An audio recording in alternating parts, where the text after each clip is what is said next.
Alors, donc je commence par l'annonce des décisions. Le compte-rendu précédent, c'est après. Oui, Oui, d'accord. Alors, les décisions que j'ai été amené à prendre en vertu de la délégation, soit que j'ai eue, soit qu'a eu le bureau communautaire. Donc, une décision 2025-25 en date du 15 juillet qui institue une régie de recettes pour l'école de voile intercommunale pour l'encaissement des produits de la base annexe d'Oulgat, c'est qu'il y avait une petite base sur Oulgat. La 2025-26 portant décision d'un accord cadre pour l'achat d'instruments de musique et accessoires avec l'entreprise Lordel, 63 rue d'Auge, à Caen, pour un montant de 14 260 € et 80 centimes. Une décision date du 31 juillet portant décision de signature d'un marché public d'assistant à maîtrise d'ouvrage dans le cadre de l'opération de déconstruction de l'école intercommunale Françoise Dolto. On ne dit plus de destruction, mais c'est déconstruction, puisque vous savez qu'aujourd'hui, la loi nous impose de trier et de récupérer tout ce qui peut être récupéré. Pour un montant, donc l'assistance à maîtrise d'ouvrage, 19 080 € TTC. La décision 2025-28 du 31 juillet 2025 pour la signature d'un avenant numéro 1 d'un montant de 4 065 € hors taxe pour l'acquisition de 3 vélos supplémentaires à leur accessoire dans le cadre d'un marché public de fourniture pour l'acquisition et la gestion de vélos à assistance électrique dédiés à la location longue durée dans le cadre de notre politique mobilité. Je signale que ce service a été lancé il y a 3 semaines, que nous avons déjà reçu 21 demandes et qu'il y a 8 dossiers de location qui ont été formalisés. Les autres sont en cours. Donc, ça veut dire que ça correspond bien à une demande réelle, sachant que nous avons aujourd'hui, nous disposons de 23 vélos au total. Une décision en date du 10 septembre 2025 portant décision de cession de 2 bennes d'ordures ménagères au bénéfice de la SARL Prestoloc pour un montant de 3 800 €. Il s'agit de véhicules réformés. On a été voir plusieurs ferrailleurs, plusieurs garages. Ils sont vraiment en bout de vie. Et donc, c'est la meilleure offre que nous avons pu avoir. Ça, c'était les décisions que j'ai prises moi-même.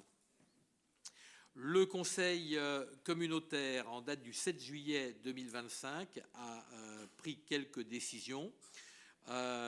Une convention avec la société Agorastore, donc, qui est la société de mise en vente aux enchères publiques pour les collectivités locales. Donc, on a un certain nombre de biens meubles. Alors, quand ça peut être utilisé par les communes, on les propose toujours en priorité aux communes membres de notre communauté. Et après ça, si ça n'intéresse personne, ça part. Et donc, on a un accord avec eux. Ça évitera d'avoir à y revenir à chaque fois. Nous avons ensuite approuvé lors du même bureau communautaire le projet éducatif de territoire pour la période 2025-2027. Et nous avions une régularisation foncière. Vous savez qu'avec Dozulé, il y a eu un certain nombre d'échanges de terrains qui ont été faits entre les terrains de la zone d'activité, le terrain qui était initialement prévu pour recevoir le séchoir à bois, qui aujourd'hui va être utilisé dans d'autres conditions. Et donc, on a régularisé. Et puis, surtout les questions aussi, c'est là que supportait la régularisation, sur les abords des écoles et les endroits où on peut mettre des abribus et des endroits où on ne pouvait pas en mettre. Ça permet de régler tout ça et ça permet à la ville d'Ozulé, qui avait un projet de parking abrité avec des ombrières et puis donc des panneaux solaires, de pouvoir porter son projet tranquillement. Le procès-verbal de la séance du Conseil du 19 juin 2025. Alors, c'est pareil, hein, je suis tout à fait prêt à entendre que c'est perfectible. Je l'ai relu. Je pense que voilà, si on donne bien son nom avant la séance, ça simplifie après ça pour ceux qui ont à transcrire nos propos avant la prise de parole, pardon, avant chaque prise de parole. Mais dans l'ensemble, voilà, je trouve quand même que la prestation est plutôt de qualité et reflète bien ce qui se dit au cours des conseils communautaires. Est-ce que ce compte-rendu appelle quelques remarques de votre part ? Alors, si ce n'est pas le cas, je le soumets donc à votre approbation. Est-ce qu'il y a des votes contre, des abstentions? Unanimité, je vous remercie. Nous pouvons entamer l'ordre du jour du Conseil communautaire. Le premier point, c'est l'intégration de taxes additionnelles départementales. Donc, je rappelle que les départements ont la possibilité d'instaurer une taxe départementale. En réalité, vous savez que cette taxe, elle est payée par les et elle le paye à l'hébergeur qui lui-même n'est qu'une boîte aux lettres pour les services fiscaux, lequel hébergeur le reverse à la communauté de communes dans son intégralité, et la communauté de communes désormais devra verser à l'office de tourisme de Cabourg, verser à l'office de tourisme intercommunal, et sur les deux versements prélever 10%, enfin 10% qui vont être rajoutés, hein, je veux dire, c'est pas sur ce qui existe déjà, donc ça va être rajouté, donc qui vont être reversés au département, qui va sans doute, je vais dire, doper un peu oui, l'agence d'activité du Calvados, voilà. Bon. Donc, alors, ça représente pour chaque hébergé, suivant la catégorie de l'hébergement, entre 2 centimes pour les hébergements les moins coûteux et 48 centimes pour les hébergements les plus coûteux, hein, par nuitée. Donc, bien entendu, on fera quand même, nous, on va faire un courrier à tous les hébergeurs pour leur dire que cette augmentation n'est pas de notre fait, hein, que nous ne servons en l'occurrence que de boîte aux lettres, parce que dès l'an prochain, effectivement, ils devront l'appliquer à l'ensemble des nuitées qui se feront dans leurs hébergements. Voilà, donc c'était juste une information, il n'y a pas de délibération. Si, on est obligé de délibérer. On doit prendre acte. Oui, voilà. D'accord. Alors, je vous demande, puisque ce n'est pas un choix qui nous revient, simplement de prendre acte que nous avons été avisés par le département de l'instauration de cette surtaxe départementale de séjour et que nous la mettrons en application dans les conditions prévues par la loi dès janvier 2026. Est-ce qu'il y a des votes contre, des abstentions? Unanimité. Merci. Et je passe la parole à Olivier Homolle pour le point sur la répartition dérogatoire du FPIC. Oui, Olivier, pardon, excuse-moi. Oui, je veux bien le micro. Merci. Merci, Président. Bien. Donc, comme chaque année, on revient vers vous sur la question de la répartition dérogatoire du FPIC, du Fonds de péréquation des ressources intercommunales, pour cette année 2025 en cours. Hein. Comme chaque année, vous savez que les montants des contributions et des versements qui sont faits par les différentes entités, les différents OPCI, sont tous variables et fluctuent en fonction d'un certain nombre de critères qui sont calculés par les services de la DGFiP et qui, effectivement, font que nous sommes, nous, en tout cas, contributeurs et non pas receveurs, en tant que NCPA globalement. Et ce qu'on vous propose là, c'est de maintenir et de conserver la répartition dérogatoire qui a été décidée il y a déjà un certain nombre d'années à l'institution d'NCPA. Il faut rappeler pour ça un petit historique peut-être, c'est que à l'époque, vous aviez la fusion donc de plusieurs entités, 3 communautés de communes et une partie d'autres, et que vous aviez en l'occurrence la CCED et Cabalor qui étaient largement contributaires.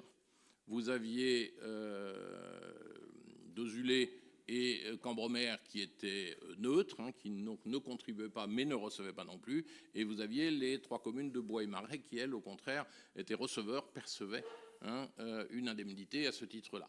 Et que dans le cadre du pacte financier et fiscal qui a été mis au point et approuvé par tout le monde ici en 2017, eh bien, il a été décidé de passer, un des 3 piliers était justement cette répartition dérogatoire du FPIC qui permettait de maintenir pour les 3 communes de Bois et Marais ce qu'ils recevaient et on l'inscrivait du coup en échange dans les attributions de compensation, et de laisser l'ex-Copados et Cambremer, on les laissait effectivement neutres, et que l'ensemble était donc réparti sur les communes de l'ex-CCED et de l'ex-Cabalor. C'est ce qui est fait depuis un certain nombre d'années.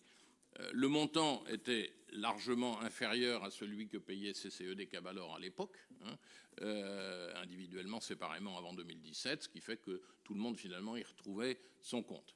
Et ce montant a donc fluctué au fil des années.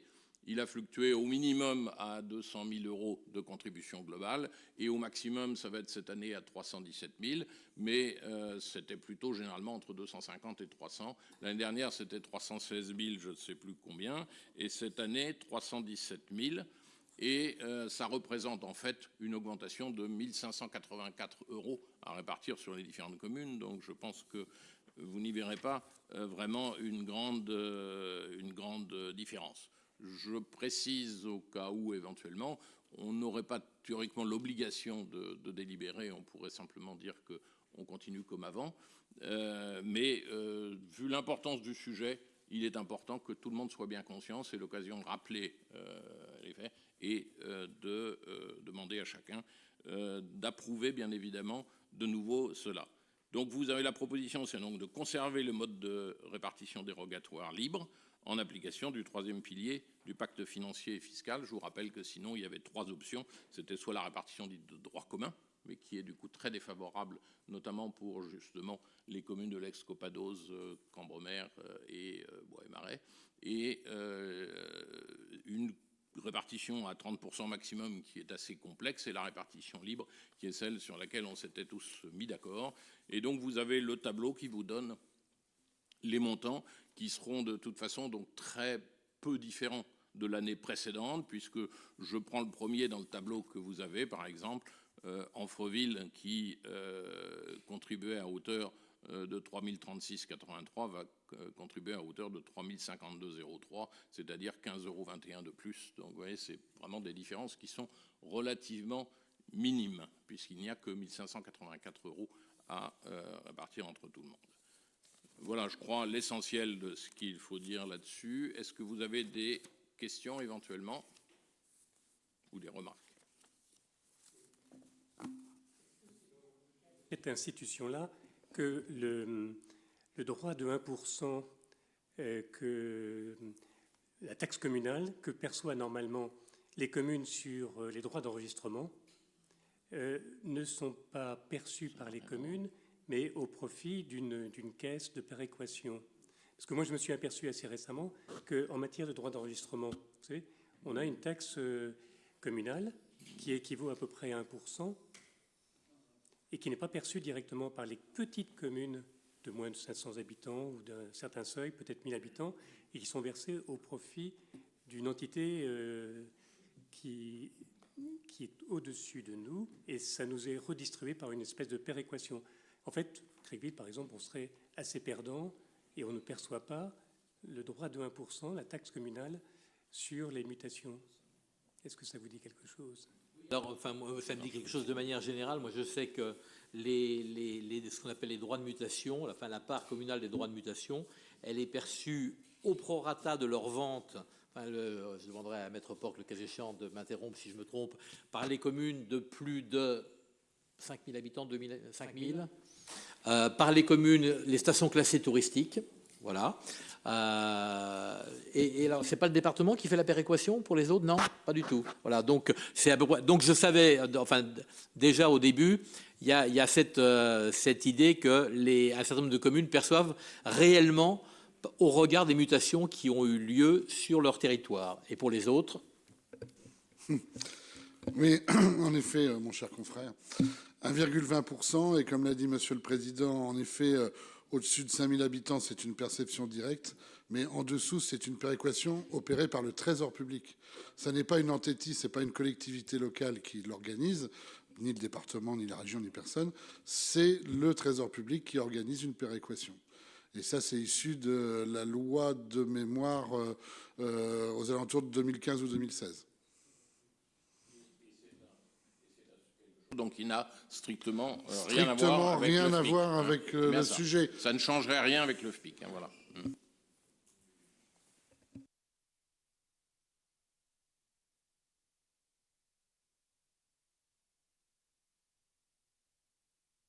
Est-ce qu'il y a sur cette question du FPIC d'autres questions?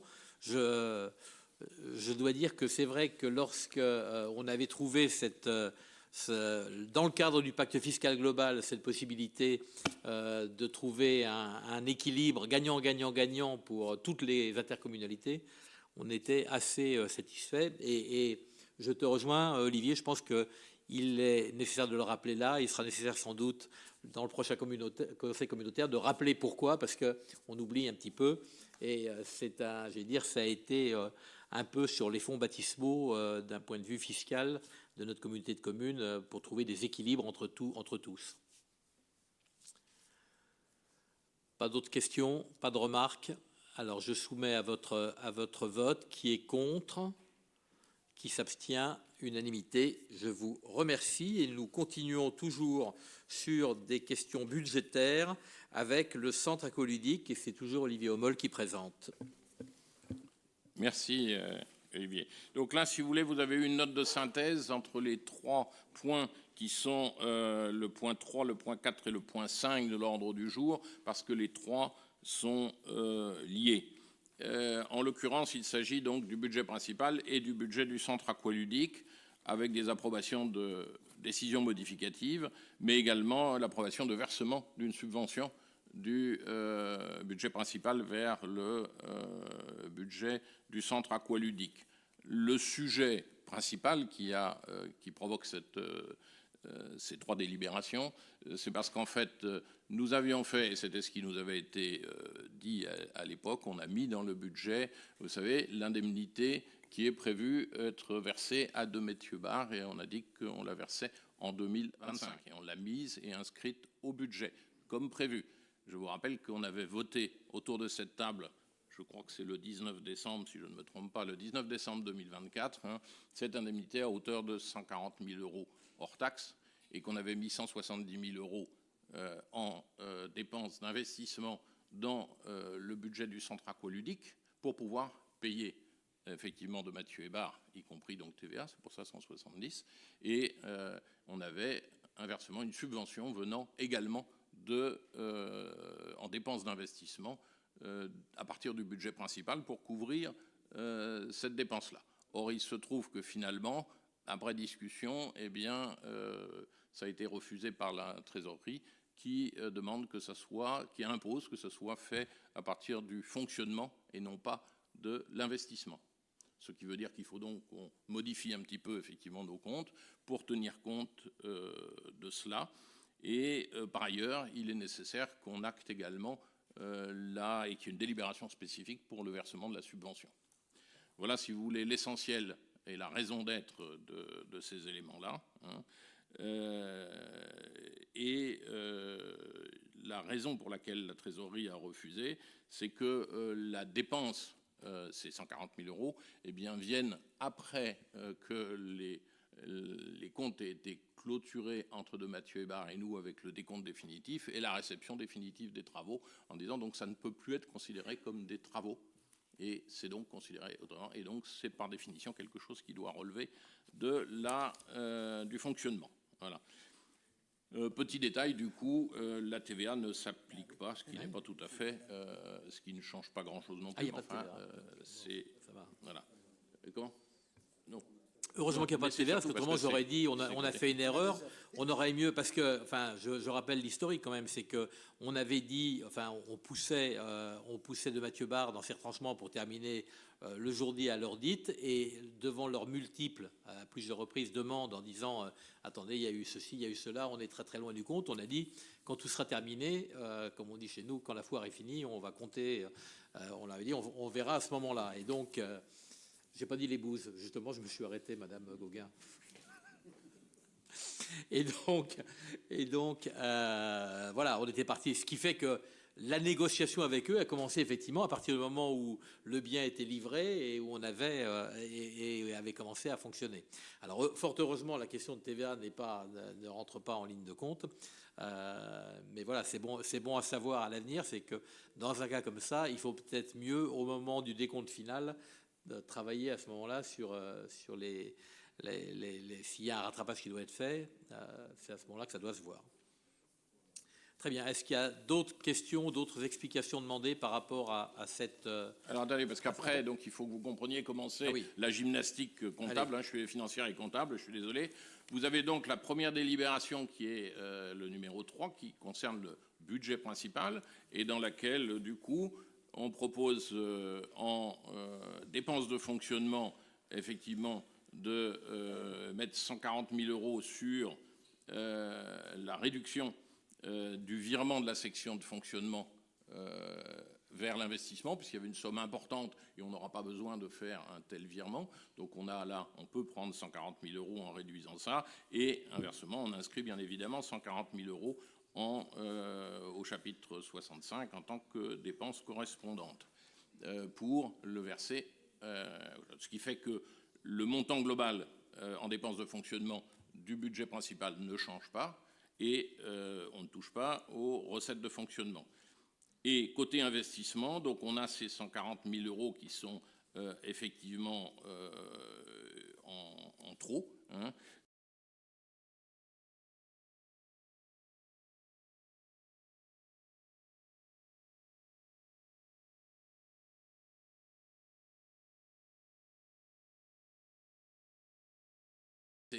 La fait baisser par définition les recettes du compte investissement, et pour rééquilibrer, on diminue également de 140 000 euros du coup les dépenses d'investissement. Ça ne pose aucun problème. Donc ça, c'est la première pour le budget principal.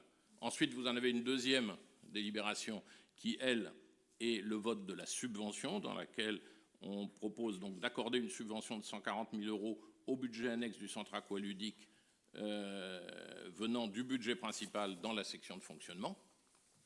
Et le troisième, c'est pour le budget du centre aqualudique, dans lequel on doit également adapter les choses. Là, on augmente les recettes et les dépenses du côté du fonctionnement, puisqu'on va recevoir 140 000 euros de plus venant du budget principal, et on va les payer à de Mathieu Barre. Et par ailleurs, on profite également de cette DM pour faire quelque chose, mais qui est un autre sujet qu'on a glissé là pour ne pas avoir à revenir dessus séparément, qui est qu'entre le chapitre 23 et le chapitre 21, il y a quelques petits travaux annexes qui sont prévus concernant les adoucisseurs, qu'est-ce qu'il y a d'autre, je ne sais plus, un certain nombre de questions comme ça, sur lesquelles il y a 30 000 euros. Donc on passe effectivement du 23 au 21 dans les dépenses d'investissement, mais ça ne change rien. Je vous rappelle que l'ensemble, du coup, ne représente pas du tout une dépense supplémentaire par rapport à ce qui avait été prévu.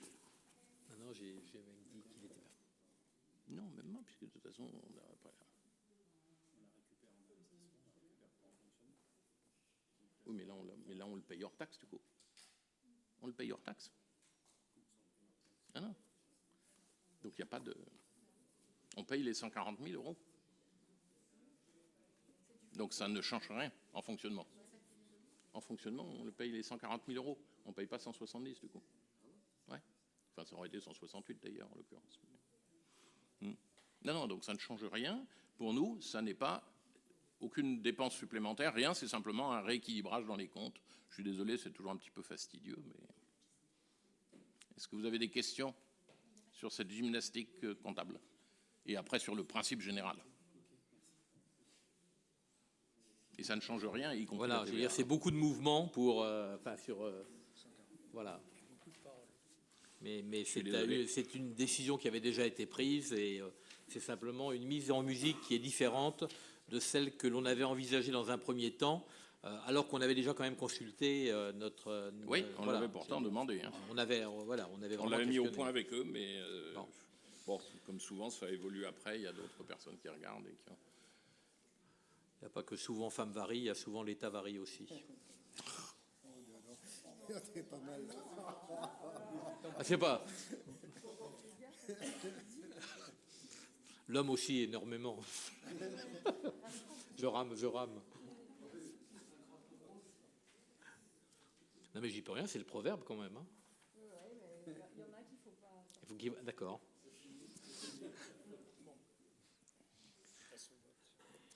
On peut passer au vote. Pas de questions. On vote les 3 délibérations en même temps, hein, puisque je pense qu'elles sont. Enfin, il n'est pas possible d'en voter une sans voter l'autre, si ce n'est d'accepter un mouvement d'un côté et pas la suite. Donc, pour ces 3 délibérations, est-ce qu'il y a des votes contre? Est-ce qu'il y a des abstentions? Unanimité. Je vous remercie. Oui, pardon. Excuse-moi. Je voudrais rendre à César ce qui est à César. Le fonds de compensation est bien géré par le département. C'est bien ce qui me semblait. Eh bien oui. Et je peux même vous donner comment c'est réparti. Bon.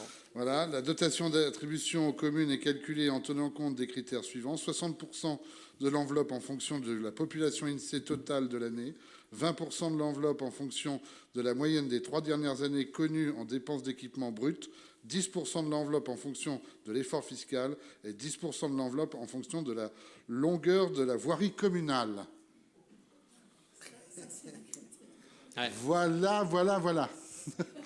Donc, ce texte date de 1812. Voilà. Donc, voilà l'explication totale. Mais à coup de pas, c'est bien le département qui pilote.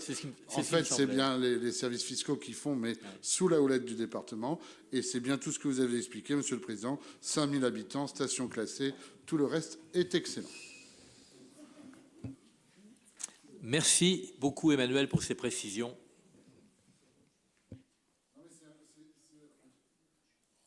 C'est important parce que j'ai plusieurs collègues de communes plus modestes qui, il y a quelques années, m'appelaient encore en disant « Je ne comprends pas, est-ce que tu peux m'envoyer le nombre d'attestations de vente sur ma commune? Je ne m'y retrouve pas dans mes comptes. » C'est-à-dire que moi, si je fais le nombre de prestations de vente sur la commune multiplié par le prix, multiplié par 1,20, je ne retrouve pas ça dans ma comptabilité publique.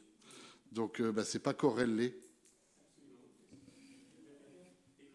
Pour une petite commune, cet état de choses-là, quand on ajoute le fait que la commune ne perçoit pas la taxe de 1,20 à l'occasion des préemptions de la SAFER, oui. Lorsque, c'est pareil, les taxes de séjour sont versées directement à l'Office du tourisme, oui. Ça fait donc 3 points de rentrée fiscale qui échappent purement et simplement aux petites communes. Oui. Et on ne le dit pas assez, c'est tout. On l'a dit. J'en fais peut-être une obsession, mais il vaut mieux le répéter. Il en est le même pour la taxe d'ordures ménagères, mais tu es quand même bien content d'avoir un service qui vient ramasser. Et là, la commune de Criqueville, peut-être avec une petite chariote, pourrait autrement... Ah bon. Non, mais parce que, je veux dire, il faut pas non plus... montrer, enfin, je vais dire, il y a des tas de services, enfin l'assainissement, des choses comme ça, on est quand même bien content de les porter au niveau intercommunal parce que c'est le niveau où c'est cohérent de le faire. Voilà. Donc, moi, je ne suis pas un fou du fait intercommunal. Je pense qu'il faut que la commune conserve un certain nombre de missions importantes de proximité. Et je pense que chaque fois qu'elle le souhaite, il est bien qu'on puisse s'unir à plusieurs pour faire de mieux pour les concitoyens. Voilà. Merci. Donc, on avait voté pour le... Oui, on avait voté. On peut continuer. Et c'est toujours des affaires à caractère budgétaire avec le budget OM, Olivier. Bien, cette fois-ci, donc on parle du budget annexe des ordures ménagères avec une autorisation pour régulariser un compte 5512 et passer par le compte 1068.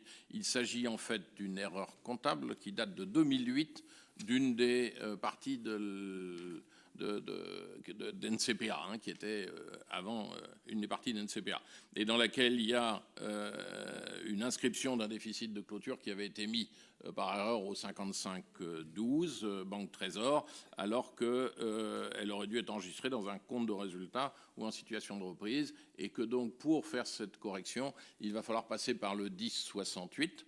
Et vous savez, ce compte 1068 nécessite du coup la délibération et l'approbation du conseil plénier dessus. Donc c'est ça ce qui vous est demandé aujourd'hui. Il s'agit en fait donc d'un montant globalement de 57 798 €, hein, ce qui à la fois est pas énorme par rapport à l'ensemble des comptes, mais à la fois quand même non négligeable, et que nous devons absorber du coup dans nos comptes parce qu'ils vont venir réduire effectivement le résultat 2025 in fine.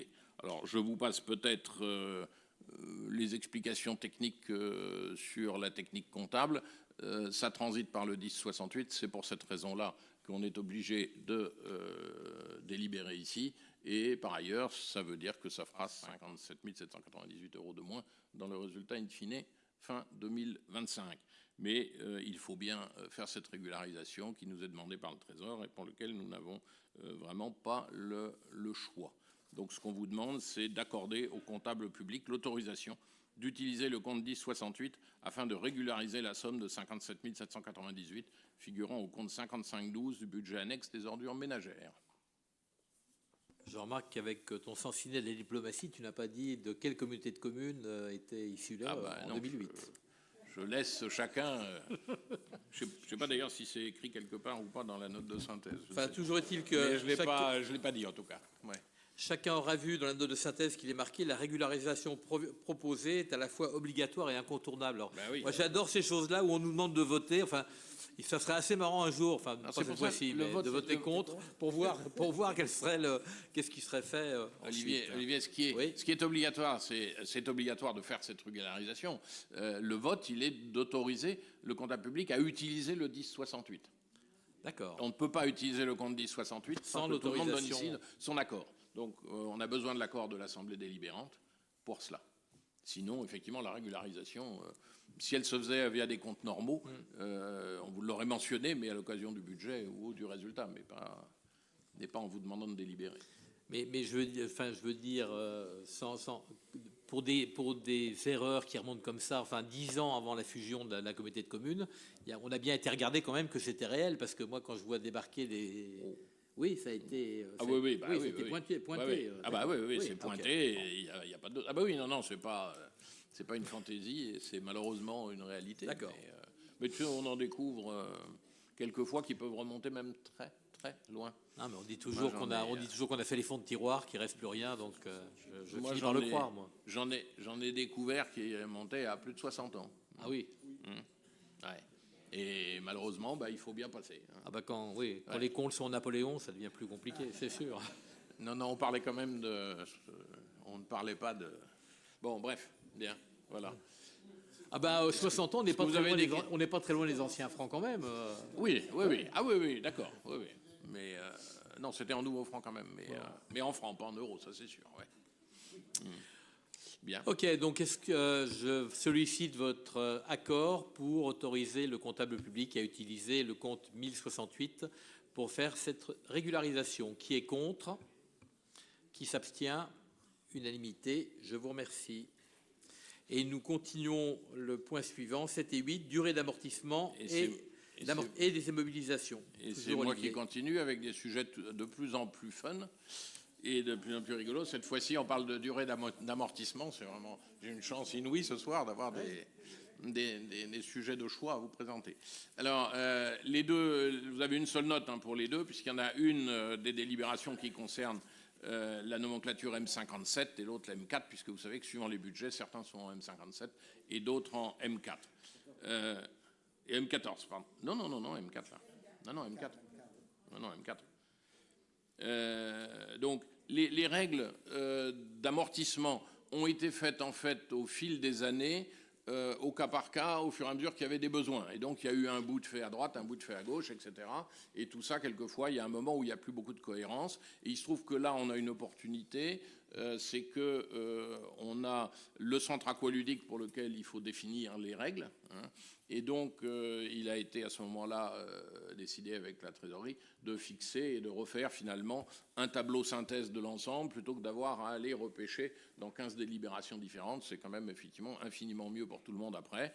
Donc, vous avez ces tableaux-là dans la première délib qui concerne le M4 et la deuxième qui concerne la M57 avec des durées d'amortissement en fonction des articles et en fonction de la nature, évidemment, des frais correspondants. Je précise aussi que ce n'est pas seulement pour les frais et les amortissements, mais que c'est aussi pour amortissement des subventions, parce que les subventions d'investissement s'amortissent également, hein, en principe dans les durées correspondant aux biens financés. Hein, voilà. Donc, vous avez le tableau. J'espère que tout le monde l'a regardé attentivement et que si vous avez des questions, on peut en parler. Mais enfin, vous avez vu que ça va de 1 an à 50 ans éventuellement pour certains, et que bon, c'est relativement standard. Et l'avantage, c'est que c'est maintenant, ça donne un document unique, hein, pour tous les services pour travailler là-dessus, ce qui est beaucoup plus simple et beaucoup plus clair et évitera peut-être des erreurs. Est-ce que vous avez des questions ou des remarques? Très bien. Dans le cas contraire, je soumets à votre approbation ces points sur les durées d'amortissement et des immobilisations. Est-ce qu'il y a des votes contre, des abstentions? Unanimité. Je vous remercie. Nous continuons. C'est Patrice Germain qui prend la main. Exonération des locaux commerciaux et industriels. C'est une délibération annuelle récurrente, mais je te laisse la présenter rapidement. Demande appuie le micro parce que autrement, au moment de l'enregistrement, ça n'apparaîtra pas. Absolument. Non, moi je m'entendais bien, c'est pour ça. C'est la même délibération que chaque année. L'ATOM s'applique effectivement à la collecte des déchets ménagers, mais pour les professionnels au-delà d'un certain tonnage, ils peuvent. Nous ne sommes pas tenus d'assurer la collecte. Donc les professionnels en question peuvent soit faire appel à une entreprise privée, soit faire appel à notre service dans le cadre d'une redevance spéciale. Dans le cadre d'une entreprise privée, ils doivent nous fournir, le professionnel doit nous fournir des copies de contrats avec le prestataire ou de factures de traitement correct des ordures ménagères, enfin enlèvement des déchets et traitement respectueux de la réglementation. Pour les redevances spéciales, bon, ben, c'est nous qui assurons l'enlèvement et le traitement, donc il n'y a pas de souci de ce point de vue-là. En toute hypothèse, pour les deux catégories de professionnels, ils peuvent être, dans ce cas-là, exonérés de la TOM, puisque le traitement de leurs déchets est financé autrement. Pour cela, il faut qu'ils en fassent la demande, et avec les justificatifs que j'ai évoqués, et nous devons donner la liste avant le 15 octobre, je crois, la liste aux services fiscaux pour qu'ils aient un dégrèvement de la TOM, qu'il n'y ait plus la colonne TOM sur leur taxe foncière. Et c'est donc la délibération que je vous propose de prendre. Oui, Denis. Tout simplement, comment avons-nous une idée de l'impact financier que peut avoir cette décision, du nombre d'entreprises concernées, l'estimation de perte de TOM et l'impact sur la redevance spéciale, parce qu'il doit y avoir un effet de vase communicant à un moment donné. Alors, je n'ai pas le chiffre de non-perception de TOM. Je ne l'ai pas sous la main. En toute hypothèse, ce sont des tonnages, les tonnages que nous n'avons pas à collecter ou que nous facturons indépendamment par la redevance spéciale. Ces tonnages-là sont très supérieurs au montant qui était facturé dans le cadre de la TOM, qui était appelé dans le cadre de la TOM. Donc, quand effectivement un professionnel sort du système de collecte générale, pour nous, c'est gagnant. Je n'ai pas les chiffres précis sous la main, mais pour nous, c'est gagnant. Parce que les tonnages qui sont traités sont très, très supérieurs, disons, à ce que une tome calculée simplement sur les chiffres, sur les bases, pardon, des taxes foncières pourrait rapporter. Mais Denis, on pourra pour le prochain conseil donner quelques éléments. Moi, ce que je sais, parce que j'ai animé les réunions des nouveaux assujettis à la redevance spéciale, c'est que c'était douloureux. Non, mais c'était douloureux pour eux. C'est-à-dire que, enfin, je crois que le Grand Hôtel c'était multiplié par 4 de mémoire ou 6. Oui, la sauce c'était multiplié par 6. Enfin, par rapport à ce qu'ils payaient au niveau de la tome. Donc, sur le fait que la redevance spéciale est plus coûteuse pour les entreprises que la tome, à part peut-être une ou deux exceptions, c'est une réalité. Après ça, dès qu'ils sortent de la tome et qui sont, et ça dépend ça d'un volume, qui sont assujettis à la redevance spéciale, ils ont aussi le choix, c'est-à-dire ils peuvent se retourner vers nous, mais ils ont la totale liberté d'aller aussi vers n'importe quel industriel pour demander et discuter un prix. Enfin voilà, donc voilà à peu près les éléments, mais on pourra tout à fait faire un état sur depuis qu'on a instauré la redevance spéciale, quelle a été la perte en termes de tomes et quelle a été la recette en termes de redevance spéciale. Alors, les entreprises concernées, on a actuellement à peu près 80 entreprises qui sont en redevance spéciale sur l'ensemble du territoire. Et il y a quelques entreprises, il y a une douzaine, je crois, d'entreprises qui font appel à une société privée pour l'enlèvement et le traitement de leurs déchets. Alors, je ne sais pas si c'est du laxisme de notre part ou c'est normal, je sais, parce que quelqu'un a parlé, que parmi ces entreprises totalement exonérées, donc qui ne payent rien à la communauté de communes puisqu'elles envoient, certaines ont des cartes de déchetterie, hein, je le dis quand même. Alors ça, c'est une autre question, effectivement. Ben oui, parce que voilà, je ne donnerai pas de nom, mais ça existe. Et ce ne sont pas toujours les leurs. Non, mais je veux dire par là, normalement, à partir du moment où on renonce totalement au service de l'intercommunalité, on ne bénéficie pas, puisque la tome, elle finance la collecte, le traitement et la déchetterie.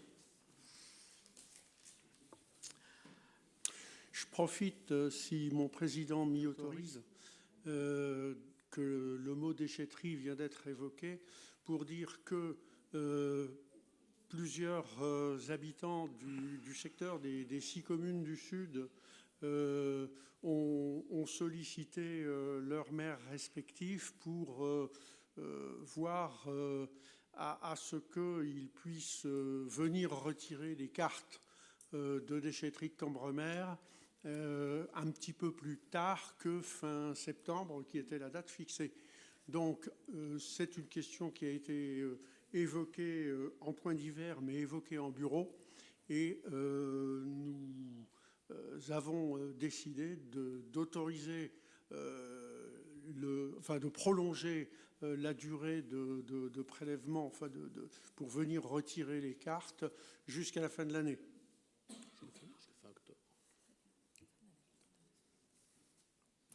Très bien.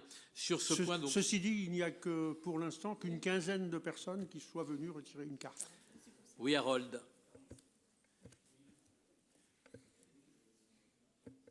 Je suis prêt. Oui, là où je travaille, en fait, on a un lecteur de plaques minéralogiques pour ouvrir les barrières.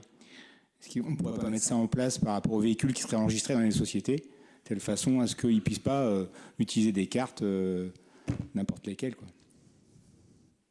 C'est une réflexion qu'on a eue, qui n'a pas été pour l'instant mise dans le programme d'investissement parce qu'on a déjà un programme d'investissement relativement important et que l'équipement nécessaire pour obtenir ça est assez élevé, mais ça reste dans nos réflexions.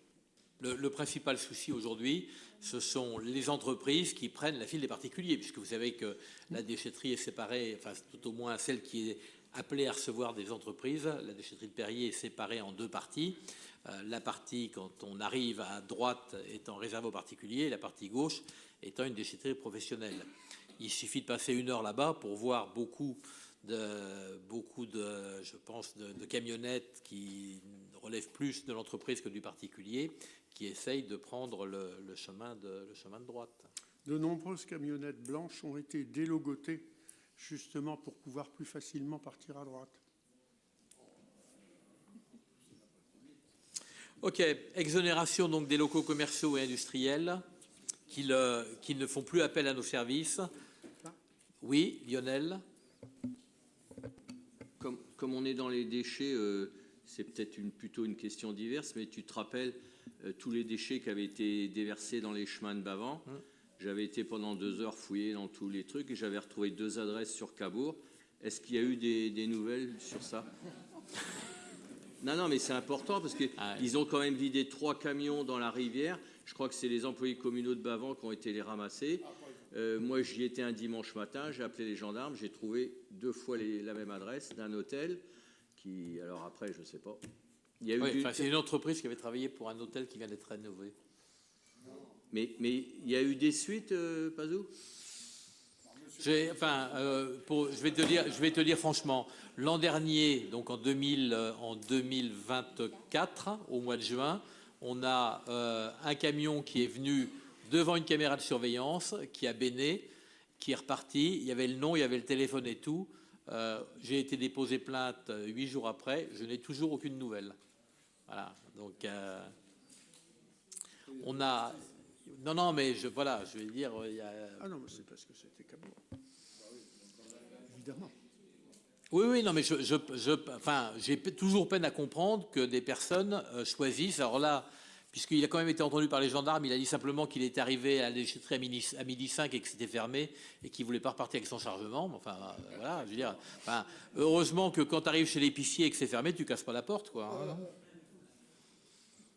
Normalement. Allez, pour cette exonération des locaux commerciaux industriels, des votes contre, des abstentions, unanimité, je vous remercie. Et on continue avec donc l'approbation des adhésions de nouveaux membres et révision des statuts du CIVEDAC. C'est toujours Patrice Germain qui vous présente ce sujet. Quand des décisions sont prises au niveau du CIVEDAC, notamment pour l'approbation de l'adhésion de nouvelles collectivités, premier point, ou pour la révision des statuts, deuxième point, chacune des collectivités adhérentes au CIVEDAC doit valider la délibération qui a été prise en conseil syndical du CIVEDAC. La première, c'est donc l'adhésion de la communauté de communes du Saint-Gall Suisse normande et du SICTOM de la Bruyère au 1er janvier 2026. Alors, il se trouve qu'actuellement, le SICTOM de la Bruyère, qui comprend 29 communes, dont 25 appartiennent à la communauté de communes du Saint-Gall Suisse normande. La communauté de communes Saint-Gall Suisse normande, pour les 16 autres communes, a sollicité également son adhésion au CIVEDAC. Donc, ce qui est proposé et qui a fait l'objet d'un vote favorable du CIVEDAC, c'est l'adhésion de la communauté de communes Saint-Gall Suisse normande pour les 41 communes de son territoire et les autres communes du SICTOM de la Bruyère. Donc, c'est 23 506 habitants représentant 3 100 tonnes en chiffre rond annuel qui nous rejoindraient. Le seuil de 111 000 tonnes prévu par le contrat de délégation de service public pour l'exploitation de l'UVE signé avec la CIRAC, même avec ces 3 000 tonnes supplémentaires, n'est pas atteint. Donc nous pouvons accueillir dans les fours de l'UVE, nous pouvons accueillir ces tonnages supplémentaires. Il faut donc que nous délibérions. Le CIVEDAC serait donc désormais, au 1er janvier 2026, composé de 9 groupements adhérents représentant 292 communes et 502 100 habitants, 502 100 habitants. Donc, ce qui est effectivement tout à fait important, mais compte tenu du PLPDMA, c'est-à-dire du plan de lutte et de diminution des quantités produites, nous restons dans les 111 000 tonnes prévues depuis 2020, donc dans le contrat, et dans les capacités du four. Donc voilà, je vous propose d'approuver l'adhésion de la communauté de communes Saint-Gall Suisse normande et du Sictom de la Bruyère au 1er janvier 2026. Merci Patrice. Simplement rappeler que depuis 10 ans, le CIVEDAC a travaillé beaucoup, a incité beaucoup à réduire les volumes des déchets incinérés, a réussi. On réduit de 1-2%, enfin 1%. Quand on réduit 1% par an, on est content. Et que cette réduction des volumes permet à chaque fois d'élargir le cercle de ceux qui viennent dans notre UVE. Il y a eu un très gros morceau avec la communauté de Lisieux il y a 3 ans ou 4 ans, la communauté d'agglomération. On a eu en début d'année le pays de Falaise et Vallès Dunes. Et donc nous sommes en mesure, au 1er janvier 2026, d'accueillir le SMICTOM de la Bruyère pour les communes qui n'y étaient pas encore et Saint-Gall Suisse normande. Et vous savez que dans un deuxième temps, mais ça c'est à échéance 2030, il y a un travail qui est mené pour la construction d'un 3e four qui était prévu initialement dans l'usine et qui permettra à ce moment-là d'accueillir tout l'ouest du département, c'est-à-dire le Virois et le Bessin, et d'être à ce moment-là, ça deviendra presque un syndicat à caractère départemental.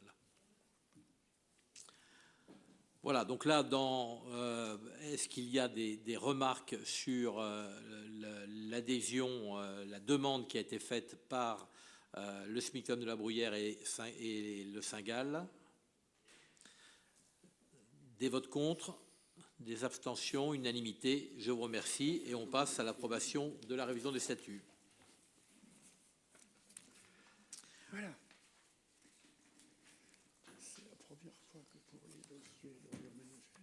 Alors, si tu veux, Patrick, je vais peut-être prendre parce qu'il y a une erreur dans la présentation, donc je veux bien prendre la modification des statuts, si tu veux. Ah ben si tu veux, oui. Oui. Donc, simplement, si vous voulez, si ces nouvelles arrivées, celles qui ont déjà eu lieu, plus le SMICTOM et la Saint-Gall, et le Saint-Gall, ça nous amènerait, je crois, à avoir un effectif, un conseil syndical de 90 personnes ou 92 personnes, ce qui est totalement déraisonnable. Donc, il a simplement été décidé de réduire de manière conséquente, c'est une question un représentant pour 5000 habitants, donc de réduire cela de manière conséquente, de manière à conserver un conseil syndical qui soit d'ordre de 60 personnes, ce qui semble être raisonnable. Ce qui fait que jusqu'à présent, il y avait un représentant par 5000 habitants entiers ou entamés, c'est-à-dire que celui qui avait 5010 habitants, il avait deux représentants. À partir de 2026, alors il y a une petite subtilité, c'est-à-dire qu'on va laisser perdurer la situation actuelle jusqu'en mars 2026 et que cette partie ne s'appliquera qu'à partir de mars 2026. Donc le prochain conseil communautaire désignera moins de représentants qu'il n'en désignait jusqu'à présent. Donc on passe de un représentant pour 5000 à un représentant pour 8000. Et la communauté urbaine, c'est la même chose sans qu'elle puisse jamais dépasser 55% du nombre des délégués. Nous étions auparavant 7 délégués et tout calcul fait, ça n'est pas 5 comme cela vous a été indiqué sur le projet de la note de synthèse, mais ce sont 4 délégués pour le CIVEDAC et ce sont 2 suppléants donc, qui représenteront la communauté de communes dans les nouveaux statuts. Voilà. Est-ce qu'il y a des questions sur ce point? Tout le monde, chacune des collectivités ayant une réduction du même type. Pas de remarques, pas de questions. Est-ce qu'il y a des votes contre? Des abstentions, unanimité. Je vous remercie. Et donc, nous continuons avec l'accompagnement, donc ça est déjà venu plusieurs fois, l'accompagnement financier des projets de coopération culturelle, l'attribution de subventions. C'est la 3e campagne pour 2025, ce qui fait qu'il y a quand même un certain nombre de projets qui sont présentés et c'est heureux. Et je donne la parole à Kelly. Merci, Président. Oui, effectivement, donc, nous sommes à notre 3e volet d'attribution. Et comme vous le savez, donc, les coopérations culturelles permettent de renforcer l'accès à la culture à l'ensemble des habitants du territoire intercommunal. Je rappelle les critères d'éligibilité à remplir pour candidater, c'est-à-dire la coopération entre un minima 2 acteurs de communes différentes sur le territoire intercommunal, et puis le caractère innovant de la proposition qui peut passer par la jeunesse, le scolaire, la petite enfance, c'est très ouvert. Sachant qu'en 2024, donc, nous avons eu un budget de 30 000 € qui a permis d'accompagner 9 projets. Ce budget reconduit en 2025 avec un fonds de roulement de 15 000 € pour attribuer avant fin 2025 un soutien au projet. Donc nous aurons une 4e campagne de sollicitation 2025 qui sera ouverte jusqu'au 28 novembre 2025, toujours pour une attribution en fin d'année.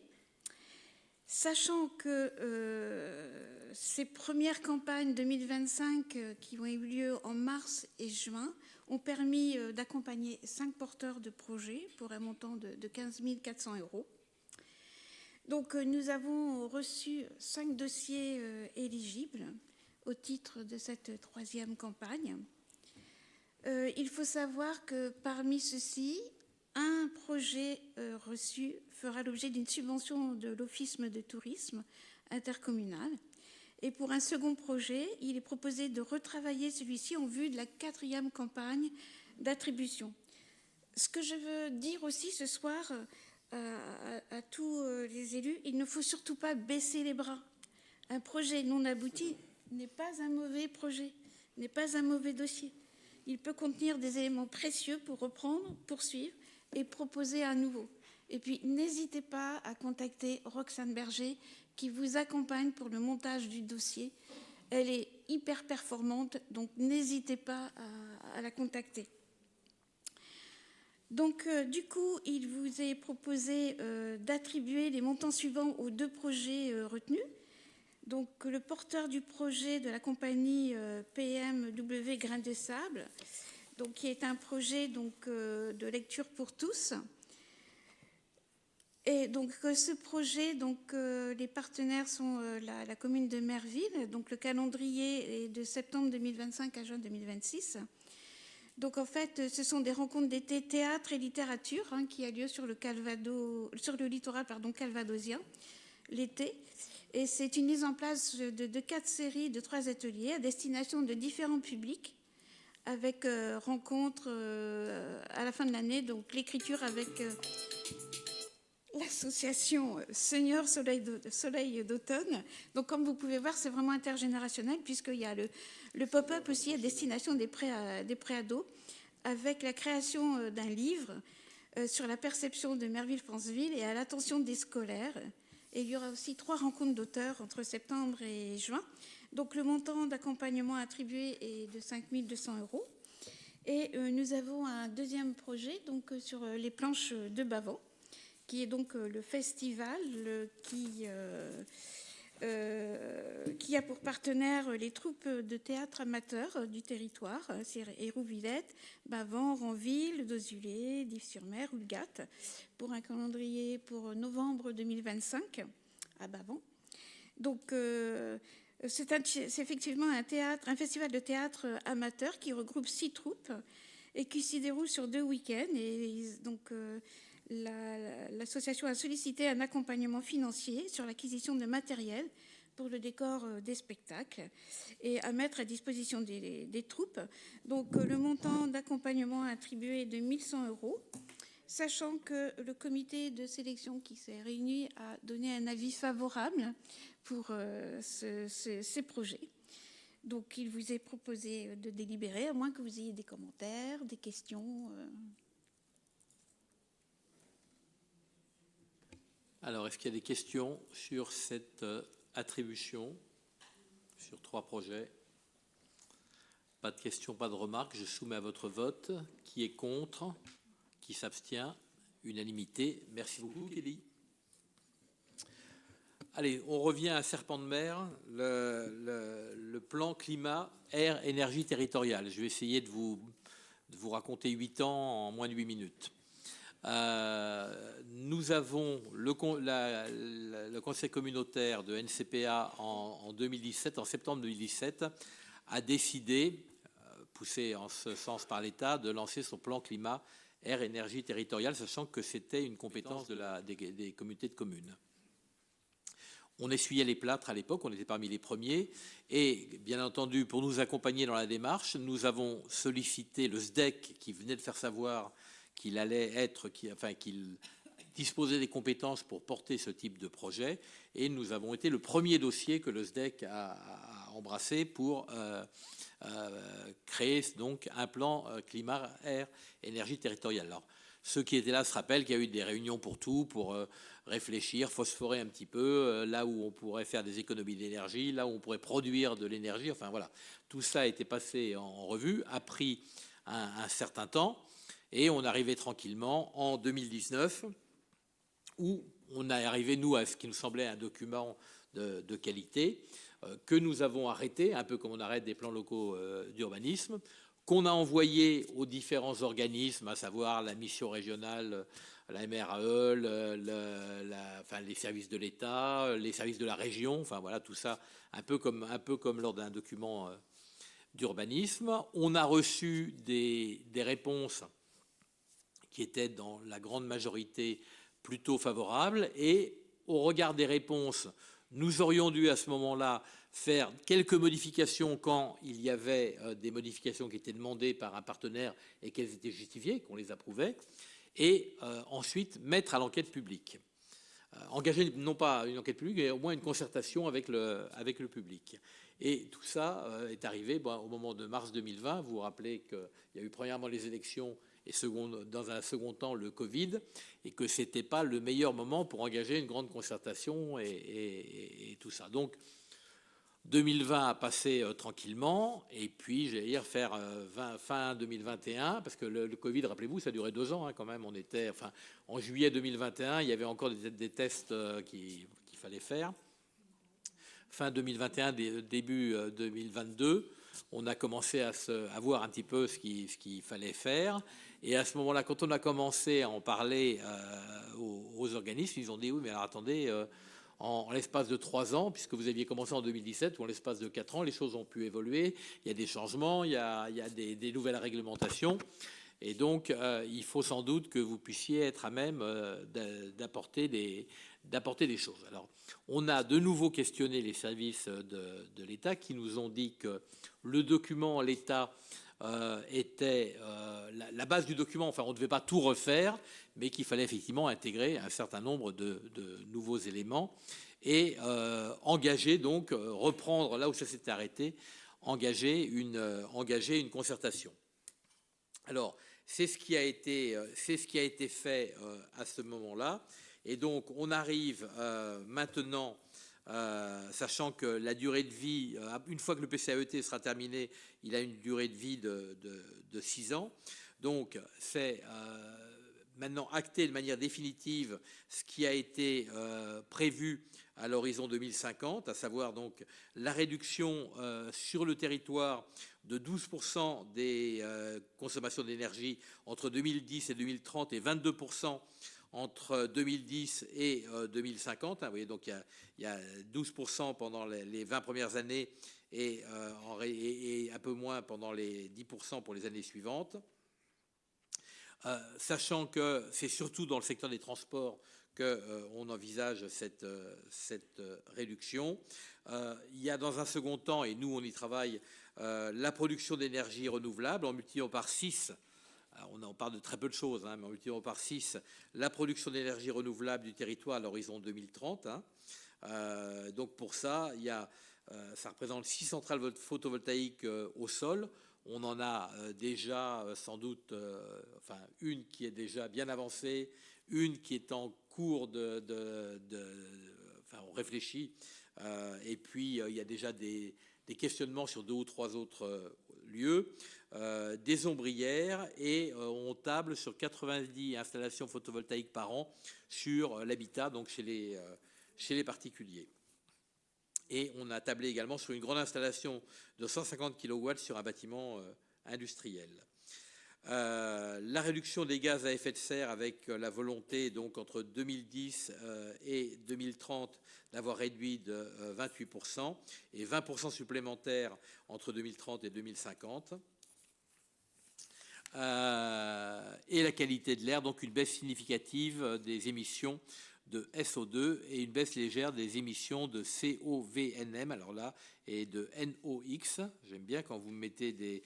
Moi qui étais le dernier de ma classe en chimie, je suis très fort. Voilà, donc enfin améliorer notamment la qualité de l'air. Voilà, donc pour ce faire, le PCAET donc se décline, je le rappelle, en 7 axes et 98 actions. Donc, il vous est demandé d'approuver finalement le projet, donc qui devient définitif, de PCAET tel qu'annexé à la présente délibération. Donc, alors, il aura fallu en réalité presque 10 ans pour le construire, mais on a cet avantage, c'est qu'on l'a remis au goût du jour, qu'on a à un moment donné, on a réactualisé les données dont on disposait. Je rappelle donc que ce document, il est composé de l'avis de la préfecture et de la mission régionale d'autorité environnementale sur le projet de mémoire 2019 et la réponse à ces avis. Le mémoire qui a été rédigé après la réinterrogation des objectifs en 2020, l'évaluation stratégique et environnementale de juin 2019, le diagnostic du territoire et la stratégie territoriale pour les objectifs stratégiques opérationnels, donc, qui a été modifié en 2022. Le cahier 4, donc le plan d'action et le suivi d'évaluation qui a été modifié en 2022. La synthèse de la consultation du public qui vient d'avoir lieu, donc juillet-août 2025. Et la synthèse des objectifs et du plan d'action de PCAET juin 2025. Voilà, tout ça, c'est ce qui constitue le PCAET. Alors, moi j'ai hésité, j'ai dit est-ce qu'on fait ça tout de suite ou est-ce qu'on laisse les prochains faire ça. Je me suis dit écoute, voilà, on a déjà porté ça sur deux mandats, voilà, on en termine. En réalité, ça veut dire que pendant 6 ans, ils vont avoir à le mettre en œuvre et ils vont devoir préparer pour 2032 ou 2033 un nouveau PCAET qui prendra en compte ce qui est arrivé pendant ce laps de temps. Voilà. Et je suis content qu'on referme ce dossier qui a quand même été ouvert très, très longtemps. Mais ce qui est assez étonnant, c'est que, vous voyez, on fait un document sur 6 ans et au bout de 2 ans, on s'est rendu compte qu'il était déjà très obsolète parce que il y avait effectivement, les choses ont évolué. Il y a eu la crise énergétique qui a certainement modifié un peu la donne et l'approche de ces questions-là. Des investissements qui n'étaient pas rentables le sont devenus. Voilà, donc on voit bien que ces documents de planification qui fixent des grands objectifs et des cahiers d'action pour les atteindre, ils sont souvent remis en cause parce que tout bouge autour de nous, hein. Je crois que c'est Napoléon qui disait il n'y a pas de plan si bien établi que le premier coup de feu ne finisse par troubler. C'est un petit peu ça. J'aime bien citer Napoléon. Hein? Ouais. Est-ce qu'il y a des questions sur... Oui, Denis. Tout simplement, dans la période actuelle, lorsqu'on voit les dérèglements climatiques se multiplier, surtout leur intensité, se doter d'un plan est une démarche indispensable qui doit recueillir notre adhésion. Elle affirme notre volonté de travailler à un territoire beaucoup plus résilient. Notre collectivité n'a pas attendu son PCAET pour commencer à agir. Elle s'est notamment dotée d'un plan de mobilité, pistes cyclables, projet de transport collectif, Blablacar Daily. Elle a commencé à déployer des ombrières sur l'espace aqualudique. Donc tout ça montre une volonté. Notre collectivité ne manque pas d'idées pour agir pour le climat. Notre PCAET décline 98 actions, comme vient de l'indiquer le président. La dernière évolution avec une orientation dans le développement des énergies renouvelables en privilégiant le photovoltaïque qui a toute sa place dans le mix énergétique, car avec l'abandon des énergies fossiles, c'est une nécessité. Mais néanmoins, face à cette urgence, moi je déplore un peu, c'est que l'État ait été condamné à 2 reprises pour inaction climatique.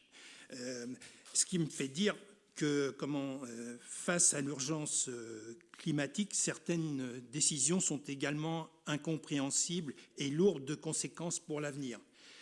Réduction du fonds vert, on a déjà eu l'occasion d'en parler à plusieurs reprises. Ponction sur les finances des organismes du logement social, ce qui freine les opérations de rénovation énergétique des logements. Coupe budgétaire dans le dispositif MaPrimeRénov' qui impacte les OPA, les particuliers, mais aussi les entreprises de notre territoire. Baisse des dotations aux collectivités. Comment agir si on diminue nos moyens? Je voterai donc notre plan climat, air et énergie territoriale qui affirme une volonté pour notre territoire, tout en étant conscient qu'il faudra agir auprès de l'État pour obtenir les moyens financiers permettant sa mise en œuvre. Car je ne souhaite pas que notre PCAET ne soit qu'un vœu pieux. Merci, Denis. Il y a des tas de condamnations plus ou moins condamnables.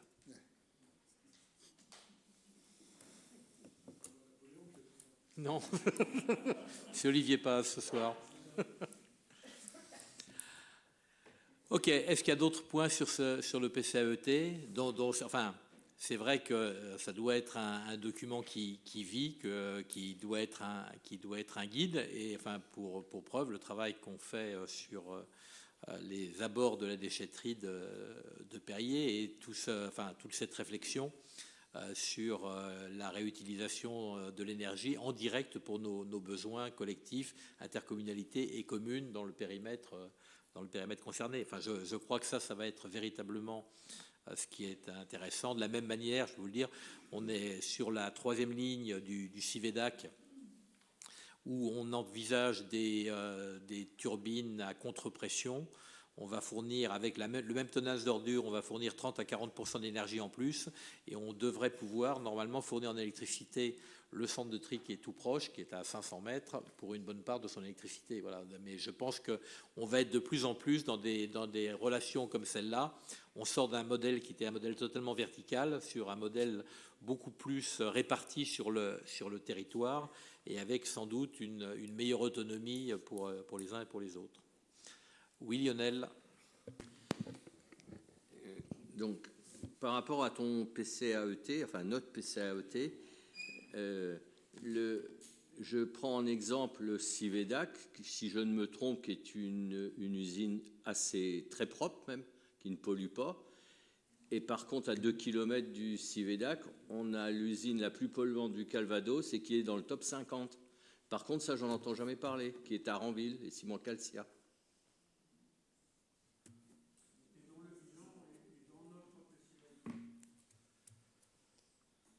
Les cimenteries, je ne vais pas prendre la défense de Calcia, mais les cimenteries, c'est vrai que les questions de soufre notamment sont très compliquées à régler. Je dirais que, les entités publiques comme le CIVEDAC doivent montrer l'exemple, et c'est pour ça que, c'est aussi ça, j'allais dire pour le coup.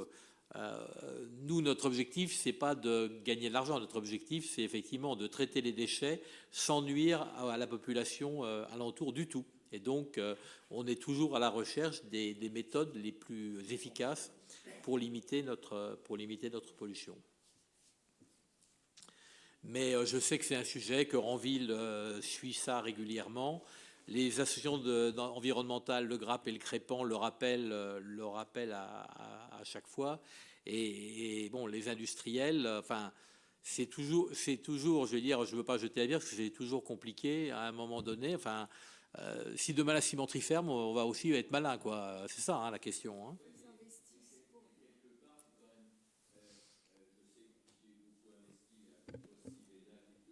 Et ça chauffe les serres et Rouville. Enfin, moi, je suis à côté, je vois tous les travaux qui sont faits.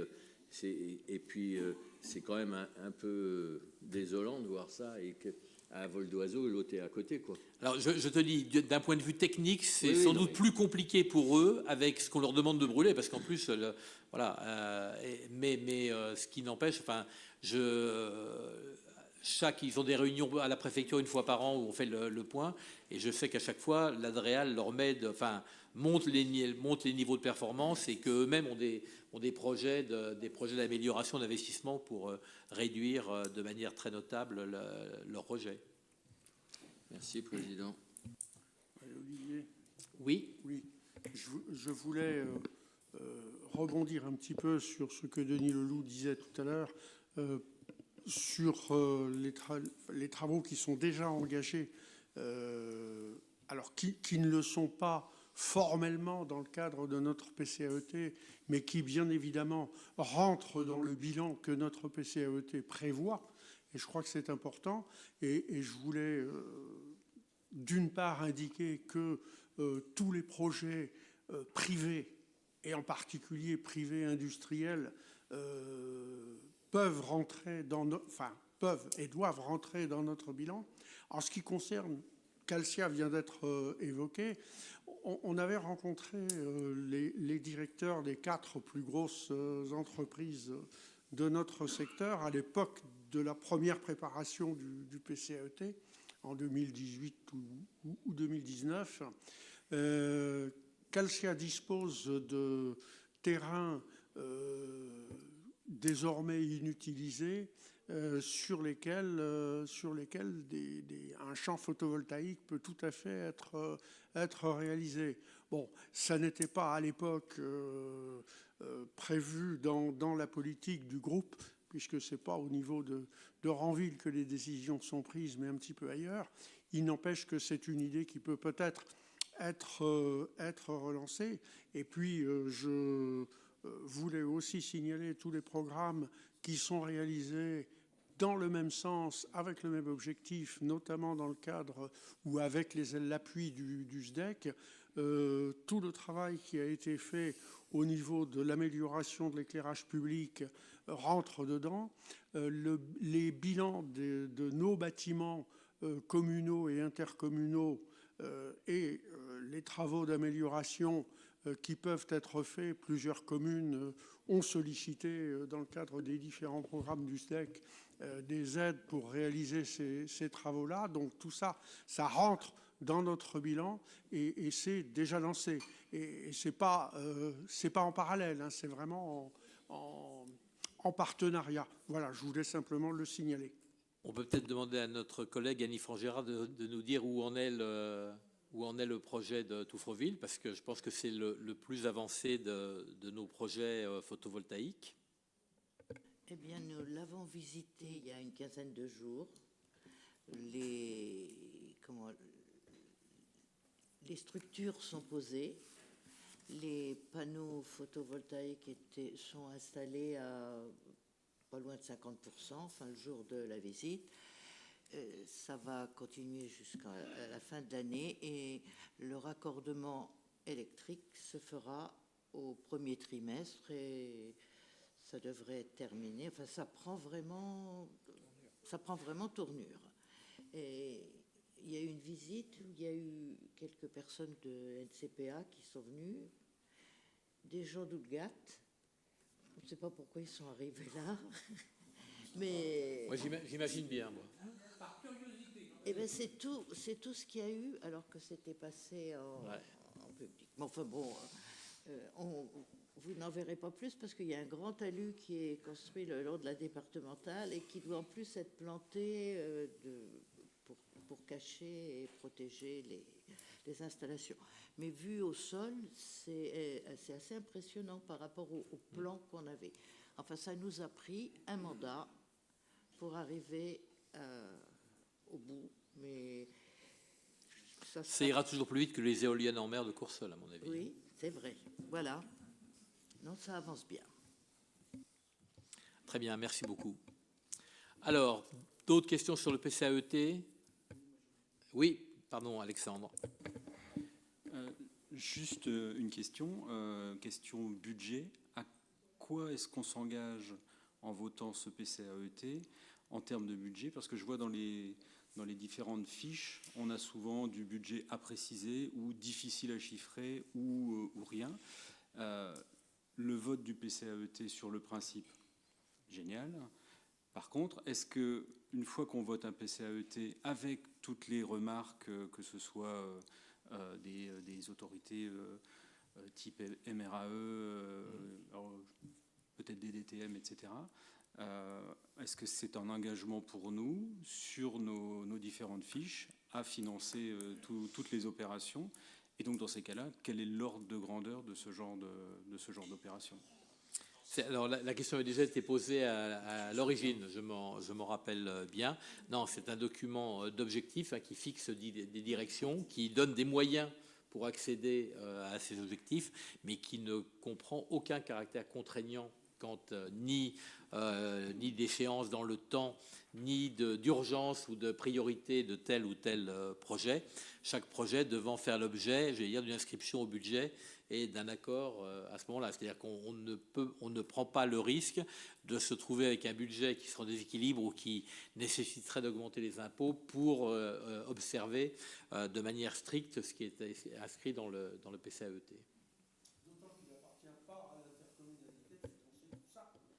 Oui, il y a une partie qui relève du privé, enfin des entreprises, voilà. Quand on dit, quand dans le PCAET apparaissent 90 toitures avec des panneaux photovoltaïques dans l'habitation, voilà, c'est un investissement qui relève effectivement du particulier. Pas d'autres questions? Alors je le soumets à votre approbation. Qui est contre? Qui s'abstient? Unanimité. Je vous remercie. Nous passons au point la délibération numéro 14 qui concerne l'Agence de l'eau, et c'est Olivier Collin qui rapporte ce dossier. Merci, Président. Ce rapport a pour objet la subvention de l'Agence de l'eau Seine-Normandie concernant la réhabilitation des assainissements non collectifs avec organisation et démarche. Donc, depuis le 1er janvier 2025, l'Agence de l'eau a décidé dans son 12e programme d'intervention intitulé Programme eau, climat et biodiversité pour les 6 années à venir de subventionner l'assainissement non collectif. Les assainissements non collectifs doivent respecter des normes sanitaires et environnementales. C'est une grande chance pour notre territoire, je le dis très fort, parce que 37 communes sur 38 vont en bénéficier. Beaufour-Druval, nous sommes toujours en négociation. On a préparé un dossier pour défendre le Beaufour-Druval et qu'il ait les mêmes avantages que les 37 autres. Mais je vous rappelle que nous avons tous voté la solidarité intercommunale au cas où ça n'aurait pas lieu. Donc, ce qui est aujourd'hui, ce qu'il faut absolument percuter, c'est que nous avons 6 années pour réaliser tout ça et faire en sorte que ça soit parfait dans 6 ans. Parce que je vous dis tout de suite que si je prends les interventions de l'Agence de l'eau, quels que soient les territoires, c'est rarissime d'avoir plus de 90% des communes qui bénéficient d'une subvention sur l'assainissement non collectif. Donc ça, je pense qu'il faut vraiment tous l'avoir en tête. Alors, dans les méthodologies, on va y revenir, et puis surtout qu'en plus, quand même, le plus important, c'est qu'ils ont réaugmenté le niveau d'intervention. On était à 6 200 €, je crois, ou 6 300 €, et ils sont passés à 7 200 € pour une rénovation, naturellement, qui doit être complète, moderniser l'installation d'assainissement non collectif. Donc, aujourd'hui, si je prends les chiffres de 2017, nous avons 3141 assainissements non collectifs. Avec Mélanie, on pense qu'aujourd'hui, on en a à peu près moins de 3500. Sur ces 3141, nous en avons seulement 1286 qu'on peut vous situer, parce que maintenant, on a un logiciel et que chaque fois qu'il y a un contrôle qui est fait, il y a un petit point vert qui dit eh ben, c'est tout bon. Et donc, on sait par commune ce que l'on attend.